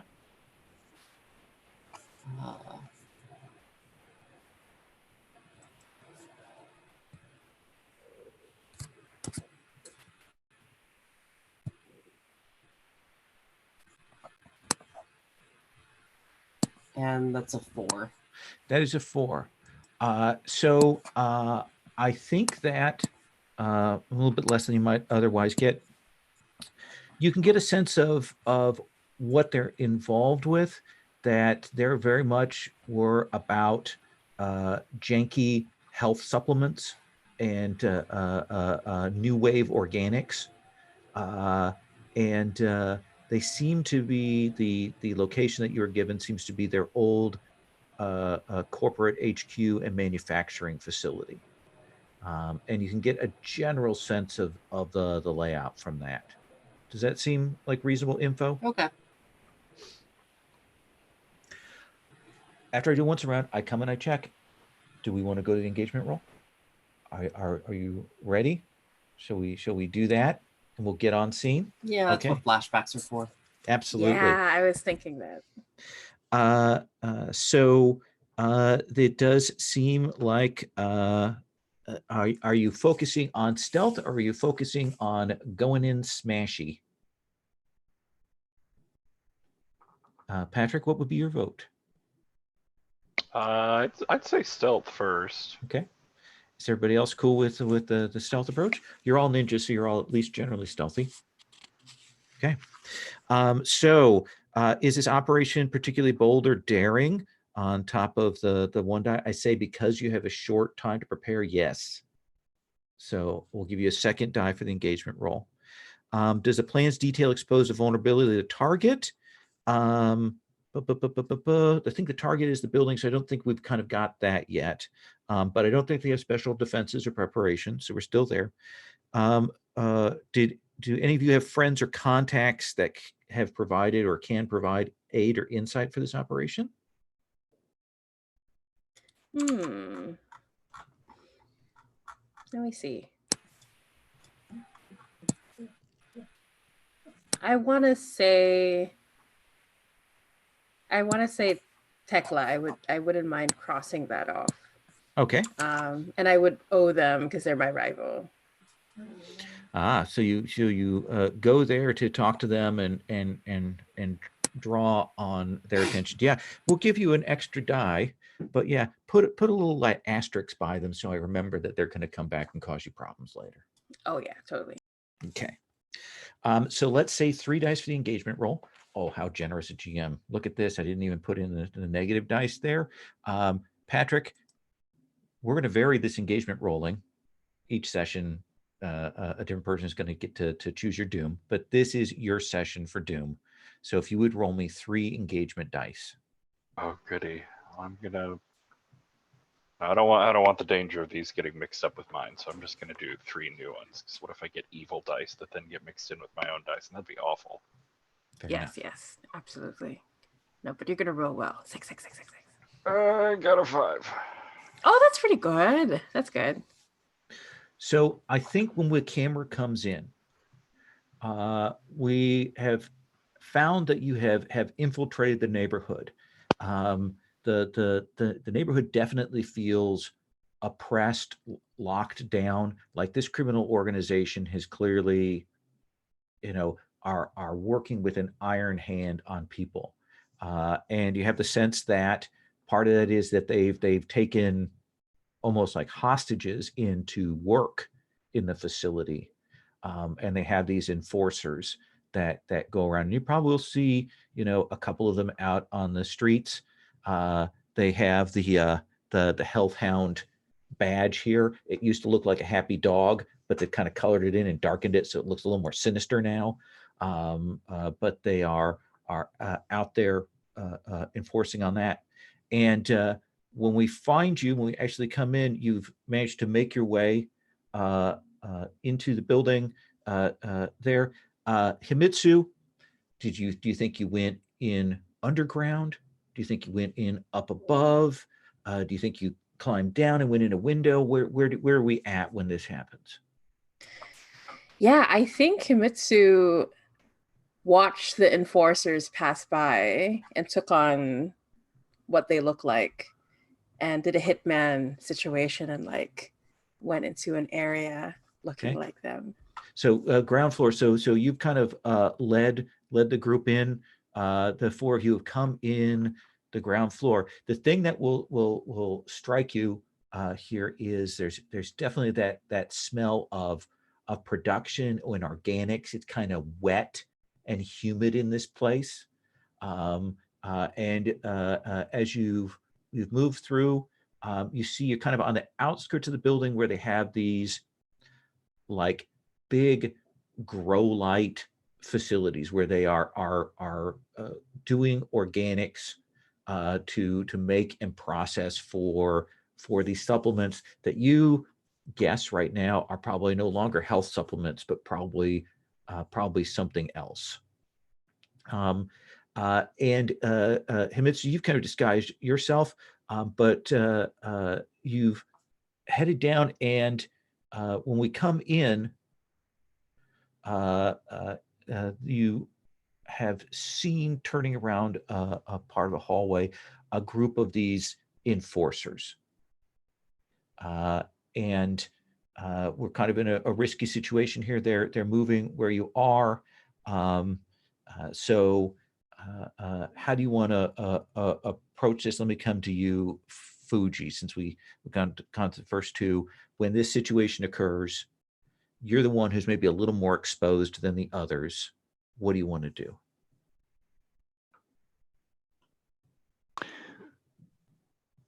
Is there any way to wait for them to pass by, try to avoid conflict? Absolutely. That would be like what would be the skill you would use do you think, to hide and to keep yourself quiet in that situation? I'm taking distract as probably the one that I have that's most relevant. Okay. So what are you doing in terms of distraction? What is it? What is the thing you're doing? I think To- I'm to- trying to fidget with some machinery and make it look like I know what I'm doing. Okay. So the others are kind of in position, and you're trying to look like you belong there, kind of thing. So we're still kind of Yeah, I'm doing trying to that blend in. hitman. Okay. Then I think that's perfect. Let's have you go ahead and roll distract. If you want to push yourself, you can. Oh, I would absolutely like to push myself. Oh, I can mark stress, so you can take a free die instead of you marking 2. Always good to do it that way. All right. And I help by stepping a little forward so that they look at me more rather than Okay. what's happening. Then All right. let's have you roll with 2 dice then.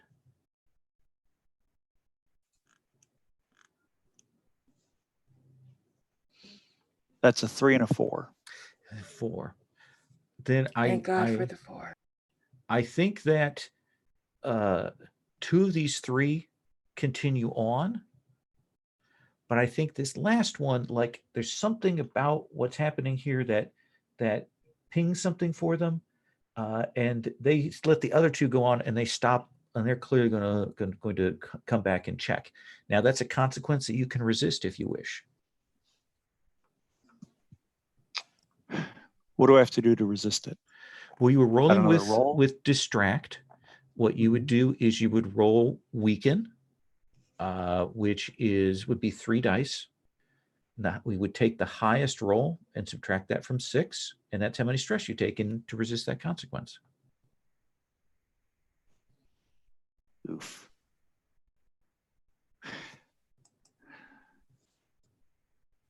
And I clear stress at the during downtime, correct? That is correct.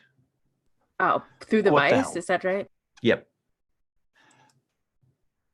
Let's try that. Okay. So I'm rolling 3 dice, correct? Yes. Okay. There's a 6 6 and a 5 and a 4. You take no stress, and you hold yourself steady. They come back, they look, and then they turn and they don't follow on. So Shiso, you're in the building. You're not entirely certain about the location, but you've made your way in. You have a kind of general sense of the layout. What do you think is the next step here?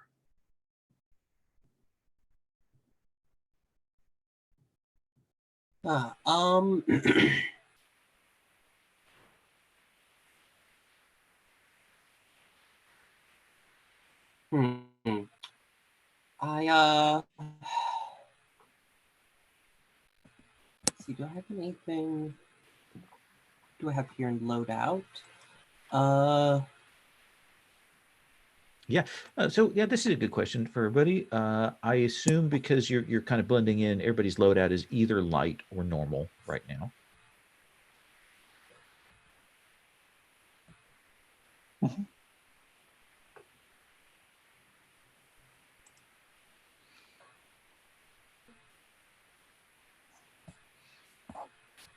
Okay.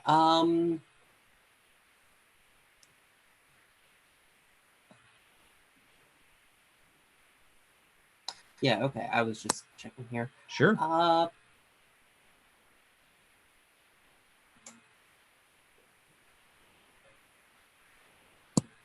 think that I am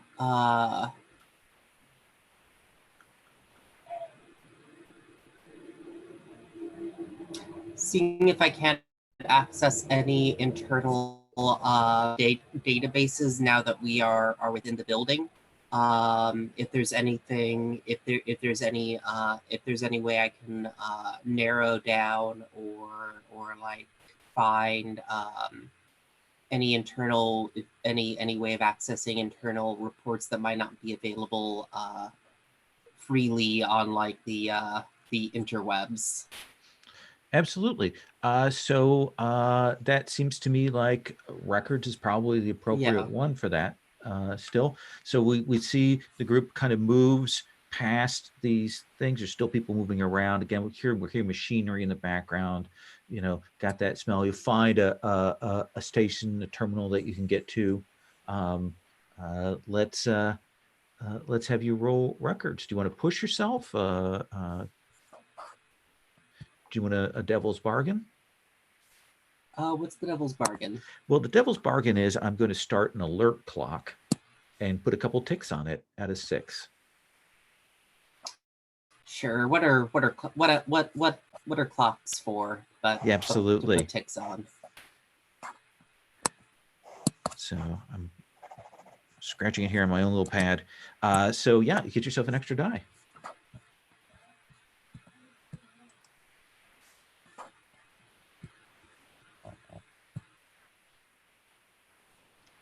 Oh, that's right. I forgot we have clocks on the roll for your party.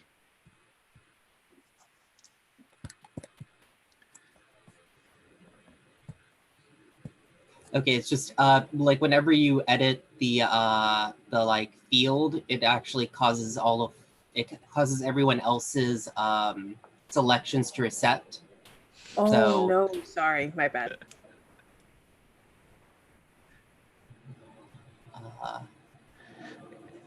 It's like that card thing we had where we realized we couldn't if people had to do things one at a time with the decks. Why isn't this re-rolling for me?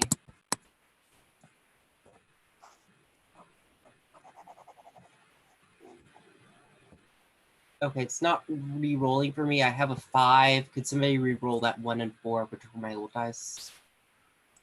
Sure, I will hit those and hit re-roll selected. Well, of course, because it's the GM rolling, there are 2 1s there. That's okay. So I think that you will be able to kind of get some of the records, but primary thing that may be useful to you is like the environmental and the power drawdown for the place. And since you'll get the records and temp of the things that are like these grow facilities that are up here, but you'll also see that there's a pretty heavy spike on the power readings on one of the sub levels, like oddly, like clearly there's a lot of power. You're guessing it's a central place, like maybe a key facility point in a couple levels down. Does that seem fair? Okay. And you can certainly, with your sense of the layout and things, you can kind of get an idea of where the elevators or the stairs are. And I'm going to continue doing my order, but if at any point somebody's like, "Oh, I have a great idea," just say it, and we will go with that. So, Snow Lotus, let me roll back to you. How do you move the mission forward?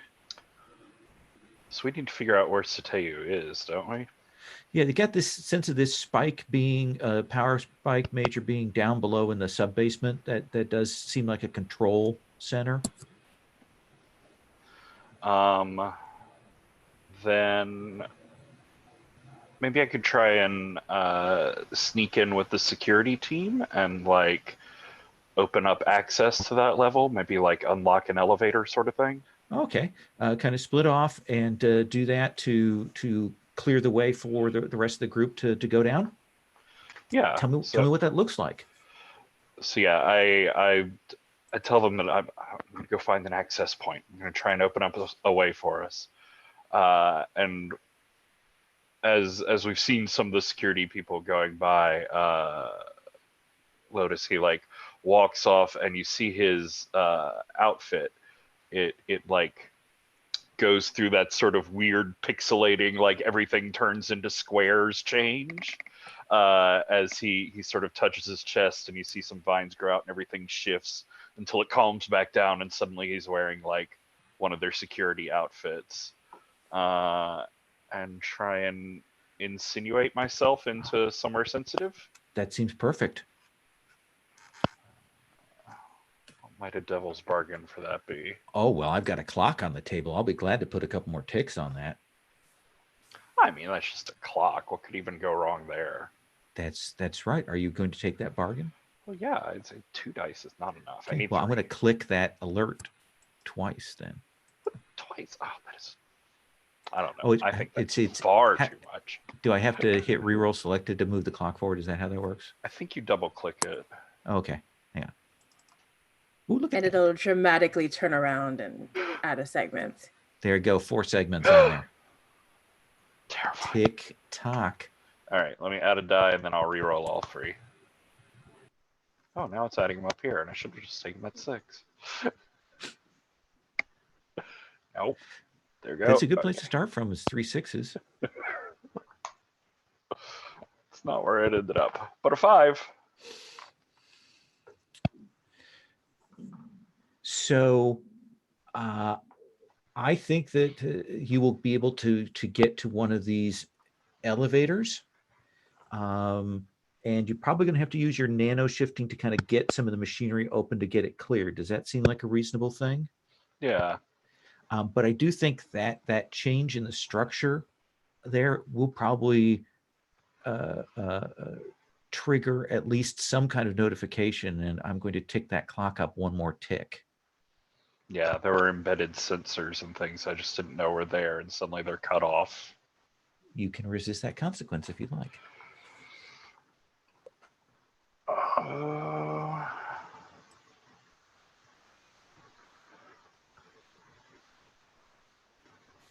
Yeah. Yeah. Maybe Yeah, absolutely. assess, like that's got spy and stalk and all these like sneaky things in it. Sure, I'm good with that.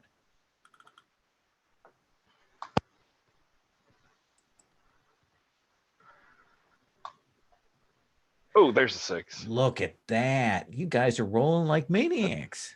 Okay. No, don't say anything. Draw attention to it. I'm superstitious. That is my job, is to draw attention to it. I already My saw you job is to rolling say- that double 1, lol, Yeah, so I don't know. It's supposed to say, well, there's almost no chance you could fail now, Jamie. Oh my gosh, stop it. So get this elevator open. There's a drop down. You know that there are probably more security and alarms down there, but you've got this passage down to that sub basement where the power is at. Himitsu, how do you move this mission forward? I'm going to deal with that alert clock. Ooh. Yeah, because I want to buy everybody enough time. So I'm looking at, whoops. Yeah, I'm just trying to figure out which skill, and also which tool I need, but that's definitely the goal. Is it a hacker kit? Does that make sense? Yeah, absolutely. Yeah. So I'm marking that off. So I'm trying to, the way that it looks is I reach out a hand onto the side near the elevator. And I'm trying to like R2D2 my way. Okay. So with the hacker kit, that'll make it risky, but greater effect. Ooh, okay, cool. And is it insinuate or no, not really. I'm trying to figure out which skill would cover me trying to. I think insinuate might work. Distract might work. Ooh, okay, I'll go Sabotage. insinuate then. Okay. Yeah, and I will listen to a devil's bargain. Well, I think, let me think here. What's a good devil's bargain with this? I think that the devil's bargain is going to be that you have to concentrate on this, and you're going to lose that shape of Maha that you prepared. Oh gosh, did I prepare that? That's why it's called the devil's bargain. Gosh. Yeah, okay, I'll just stick with the 2 then. Okay. Let's Do see. you want to push yourself? Yeah, I will go ahead and push myself. Let me just mark the stress. Is there any way that I can assist? Yeah, how would you assist, Fuji? Well, I'm big, and I think that makes me a pretty noticeable distraction, and certainly more noticeable than somebody just kind of fiddling with some equipment, Okay, kind of covering to give Himitsu a little more time. if I can. Sure, mark a stress, and Himitsu will get an extra die from that. Sure thing.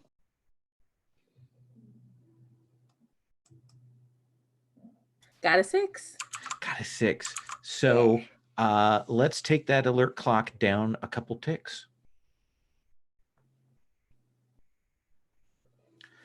That brings us back to you, Fuji. The alert clock's been taken down. There's that drop down into the facility at the bottom. Do you want to move the next part of this mission forward, or do you want to hand that off? How do you want to do this? Did we bother to plan any kind of exfiltration? Absolutely, because you get flashbacks. Okay. Do we know what I would like to do is to kind of booby trap our planned exit Ooh, to make it more interesting. difficult for people to follow us, and I'd like to use sabotage to do that. Absolutely. Yeah, I think that you are setting that up. Let's have you roll that. And then, are there any tools in the loadout that I could use that would make more sense, or that would make sense to help with this? Ooh, quiet screamer. The screamer is a thing that can make bystanders avoid areas, or demolition tools. Would that fall under ninja implements? Yeah, you could use it. Ninja implements makes sense to me too. Right. So that White noise moves it to generator. what, 3 die? So what that'll do is that'll increase the potency of it. Okay. All right. So I'm at 2 dice. Does anybody want to pitch in? Yeah, I can help. Okay, mark a stress, Himitsu. Let's burn that stress. Come on. And so it's Yeah, 3 what's dice, correct? trauma? Trauma's okay. Yeah. All right. Let's see how this goes. 2, 4, and 3. 2, 4, and 3. Well, at least the 4 is something. So I think that this will be reduced effect. It'll help, but not as much as you might like. You can resist that consequence. Oh, why not? Okay. Then I think because you rolled sabotage, go ahead and roll your weakened dice. All right. And so that is 2. 3. You've got 3 dots in the Okay. red column on weaken. There is a 6. Perfect. Look at that. No stress. You guys you ought to be just really risking it now. This is all perfect. We're ninjas. Oh, well. Yeah, awesome. This is just how it goes. Absolutely. Shiso, how do you move the job forward? Well, I guess because we now know vaguely where we want to go. Mm-hmm. I pitched to the rest of the group that since we're already in the building and I have a fine cover identity, that I'm wondering if or is fine cover identity specific to like the cover identity I have outside? No, find cover identity is a Okay. loadout, so it's always appropriate to the mission. Okay. That perhaps I could lead a group insinuate action as I kind of am acting as some kind of supervisor leading them through the building to where we want to go. So like the scene would cut to you coming in through that access way and walking in like you're meant to be there, kind of thing. Yeah, and I think it's even like my fine cover identity is related a bit to my mimetic overlay. I think that I almost, while I'm leading them through, I really believe that I am a worker here conducting a group through the building. Absolutely. Yeah, so that'll be, go ahead and roll your insinuate for that. Do you want to push yourself? Can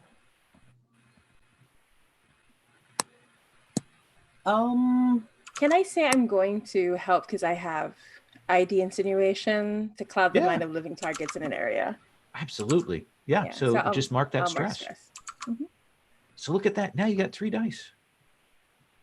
Yeah, and okay. Yeah. 3 dice. You got potency from your cover identity. So we haven't really been discussing it, but what's the position and effect here? Because of course. Oh, but if I don't say anything, Oh, okay. it is risky standard. So right now Okay. we're risky greater effect with the, Okay. the item. Okay. Yeah. Sorry, we talked about that at the beginning. All right. Sorry. No, it's okay. We forgot to repeat it. And that's a 6. It's a 6. So we see the montage of you moving through and then slipping down through the clear space that Snow Lotus has arranged for you, and you come down, and you will come down to a level that is very clearly like super cooled. You can hear the sounds of machinery, but also banks of computers and things like that. And you can see down at the end of one of these halls some machinery that reminds you of the mimetic stuff that you have at the Ninja Clan facility, like the stuff that you've used, but different, shoddily made, but it is down there. And you know, one of the people who's down here will be like senior, what do we owe this visit?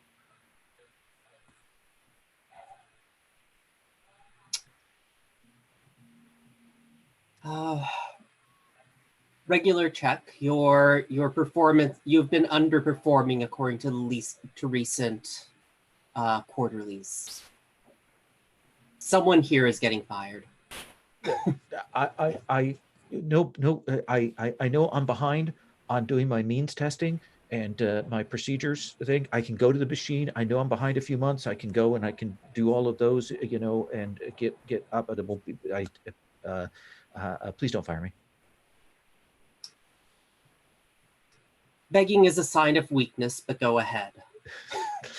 And rush off to one of the terminals. And you four kind of there. There's some other people working terminals down there. There are probably a couple of operative guards here, and the 4 of you can move forward, and you'll end up in that sort of room with this weird makeshift mimetic stuff.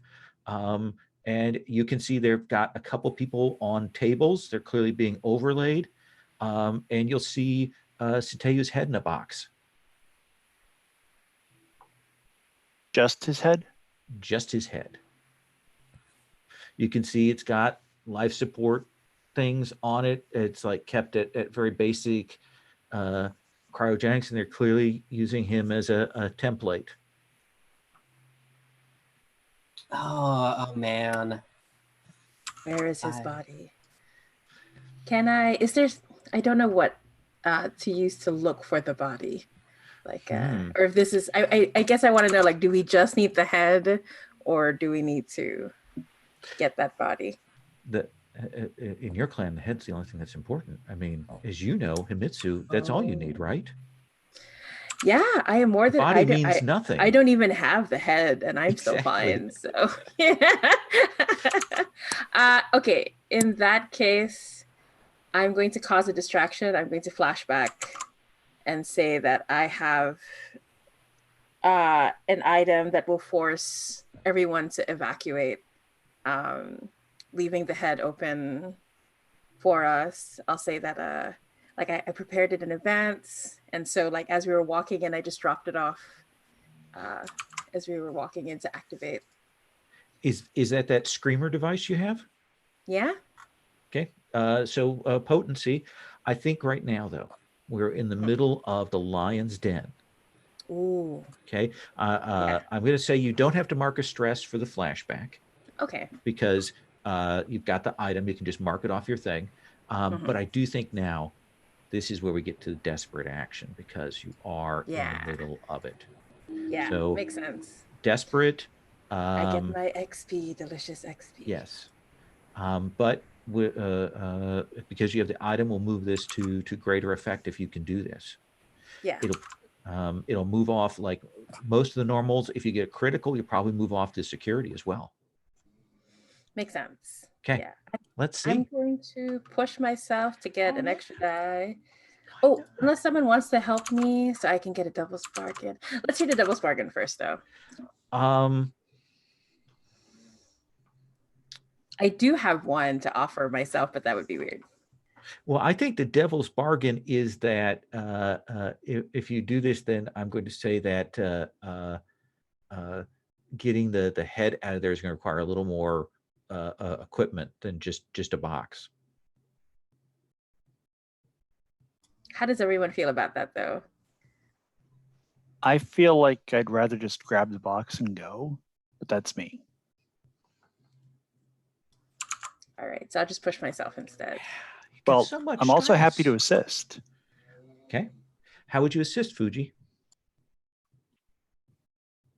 I'm big. Okay. I'm just going to be clumsy.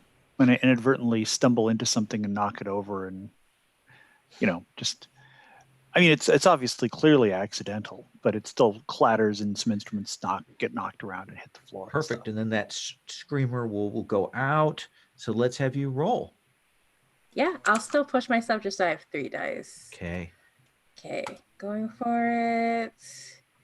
Ooh, 2 5s. So I think that we'll definitely see that the workers here, like there's something and they kind of start to move out. The couple of these program security folks that have the skill overlays will still be there. And I think that the consequence here is that they are going to turn and kind of have a sense that you knew people are the source of this weirdness that is now happening. You can resist that if you wish. Yeah, definitely. I'm going to resist. Let's see. Yeah, I'm just wondering if if my ID incineration would like help here. Won't help with the resistance roll. Sure. I'm gonna, so that's weekend, right? I'll roll with 2 dice. Yeah, that seems fine. Yeah, okay. Re-rolling. Take 1 stress because my highest was 5. Whew. Oh, okay. That's see, you got look at this. Yeah. This is amazing. So the standard workers are kind of moving like out, and they don't kind of like maybe they all think it's kind of be on break, or maybe they're supposed to be. That's what that screamer does. Is it kind of pushes them out. Your psychic's probably assisting.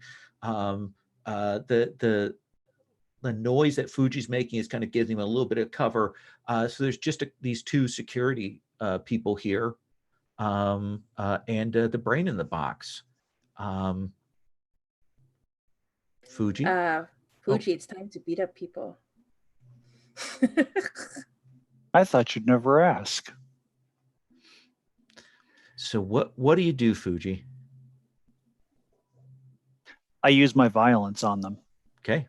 And what does that what does that look like? You've got potency, so you know that they're overlaid with Sateyu's style, so you have some knowledge about what you need to do to take them out.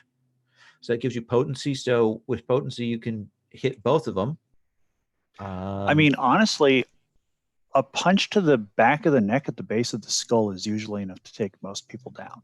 Absolutely. And it may even be non-lethal, which, I mean, I'm not sure if that's a requirement, but it's kind of nice, I guess. Yeah.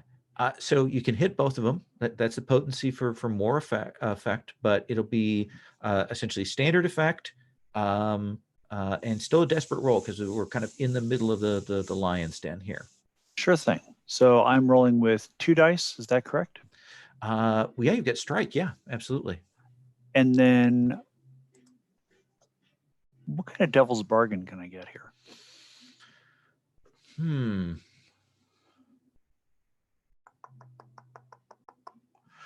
I think the devil's bargain is that it's the fight is actually going to cause a little damage through here,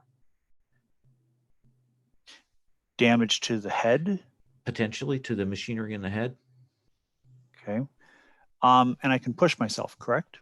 You can if you wish. Yeah, 2 stress, right, and so- they'll give you an extra dice. You can go with 3 dice. Ooh. I will take the 2 stress. Jamie, you had an idea? Oh no, I was just about to say you can't take a devil's bargain and push yourself at the same Correct. time. Right. So he's just to take the 3 dice. Yeah, and I don't think that there's any way that anybody can assist me with this, considering that I'm, the one doing the fighting. So, Let's see. all right, 3 dice it is. Okay. There's 165. 165. I always like the 1 coming up first. So tell me what that looks like when you just single strike punch these 2 security people. I literally just come up behind him, steady my arms, plant my legs, and because of the cybernetic legs, I can actually get a little bit more torque out of it. And it propels me forward almost like a rocket punch, but instead of having like rocket fists, it's rocket legs propelling me forward. So I strike with far greater velocity than any human should be able to muster under such circumstances. And it's not just the strike to the back of the neck that's going to take them out. It's them impacting into the wall. Yes, face after first. your punch. And there'll be that slump as they slide down. You've got no security. Standard people are out of here. Snow Lotus, what do you do? So these people were freshly overlaid. You said there's mimetic machinery here in this lab? Yeah. Well, I mean, we don't have to just take a head out if we could just give Sateu a new body. Ooh. Can I do something to like hook up and do a complete transfer over to one of these guards that has part of his personality? Oh, that's really interesting.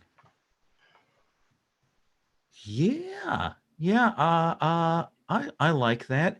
What skill do you think it's going to be for that? Plant, plant? maybe? I like that. That's wonderfully abstract. So I'm loving that.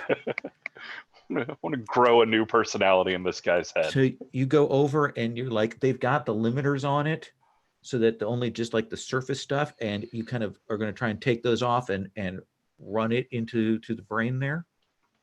Yeah. There's like reaching in and like breaking open a couple of panels and then laying down these like, they're obviously vines, but they're like bright wire colored. So there's like a bright yellow and a bright green, and sort of like they look very sort of plasticky and techno.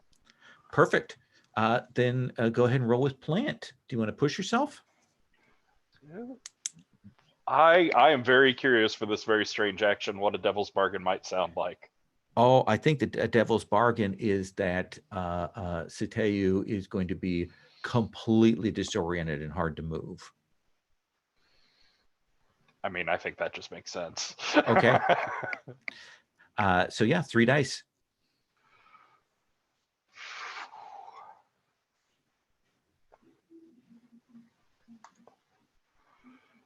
I got a 6. Just won't look at those 2s. Oh.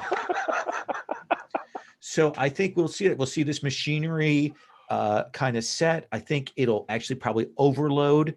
And maybe we see that brain kind of fritz, and we'll do a full purge dump into this body, and this figure will sit up and kind of looks at its hands and looks at you and is not certain what's going on, and then probably kind of flops like it's having a hard time controlling this body. Shiso, tell me, how do you get the group out of here? What do you do to move to the escape?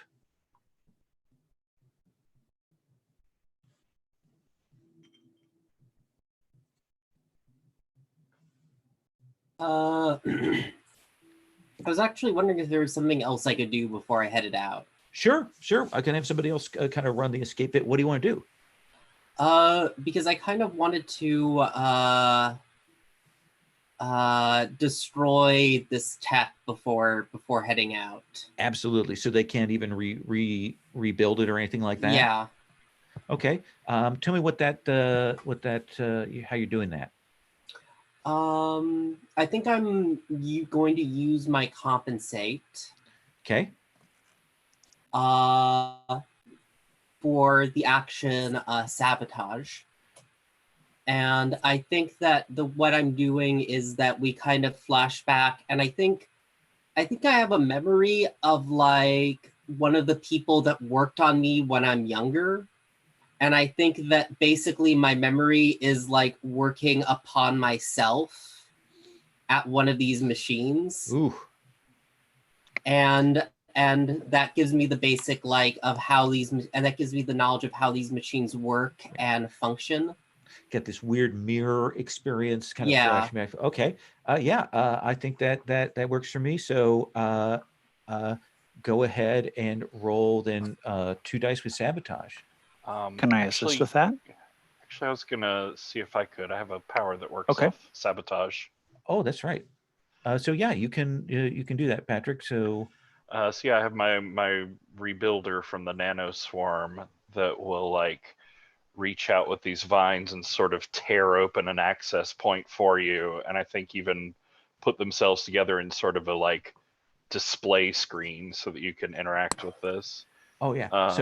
And you can either increase your effect or improve your position on the roll. So are we still? So what's?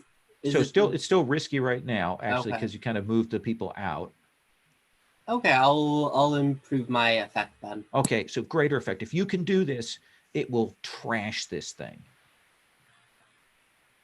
Yeah. Let's see here. So 3 dice. And that's a 6. Oh, I see those ones. I keep seeing those ones, and I get excited. And then you rolled a 6. So, what does it look like when this thing goes up?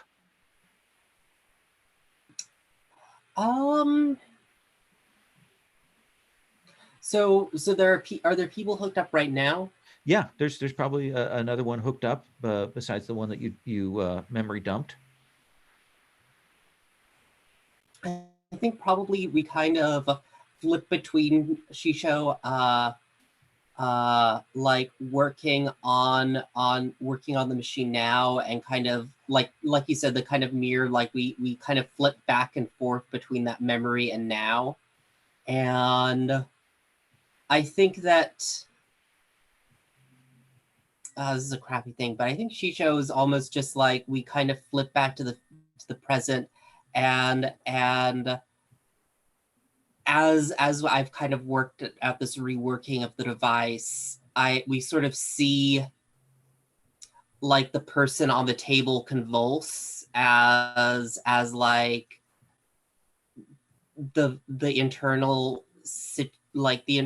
sites are reworked, and I feel like I'm probably almost just overriding their overlay with nothing, like not just like removing it, but like this is that hard the machine just outputs gibberish. Yeah, that essentially bulk erase that we talked about earlier. Yeah. You will do that, and then the machine will crackle, and the circuits and the delicate stuff in there will go up, and the room is then filled with that cloud of electrical smoke and fires and flashes. We see that convulsion stop. You're going to remember that image for a while. Yeah. Himitsu, how do you get the group out? What do you do? I'm going to mark. Basically, at this point, I pick up this new body, And at the same time, this armor starts to grow around me. Marking heavy armor. And I'm just gonna rush out carrying him. But at the same time, I'm gonna leave my face a bit open for him to see me, and I'm wearing Maha's face to get him to like calm down and not resist. Excellent. I think you have set that up. I think that we'll see that as you go out behind the four of you. As you make your way back up the elevator shaft, you hit those floors at the top. There's now smoke rolling out. We can hear the alarms going off. And I think, as you're getting to the edge, as people are trying to get out, some of these CEOs and court people, they will hit those booby traps that Fuji has left to keep them in. And we essentially will see these suits. They're not chasing you, but they're trying to get out, and we will see them get caught in the explosion as the four of you make your way out to the exit and to your exfiltration point. And that is the job. There you go. So a simple job. We'll come back with the consequences of that next time. What the fallout, we'll talk about that. We'll do downtime and some RP, and then we'll roll into the next mission. One of the things I'm going to do is to start a next session is we'll stop and we'll check in and say, is everybody comfortable with the abilities that you chose? Is everybody comfortable with the skills that you chose? And you can set or reset those as you wish to at the start of next session. And next session, I'll hand out XP. Does that sound cool? All right. Thank you all very much. Is everyone okay with me posting this? Okay, awesome. Then I'm going to go ahead and stop the recording.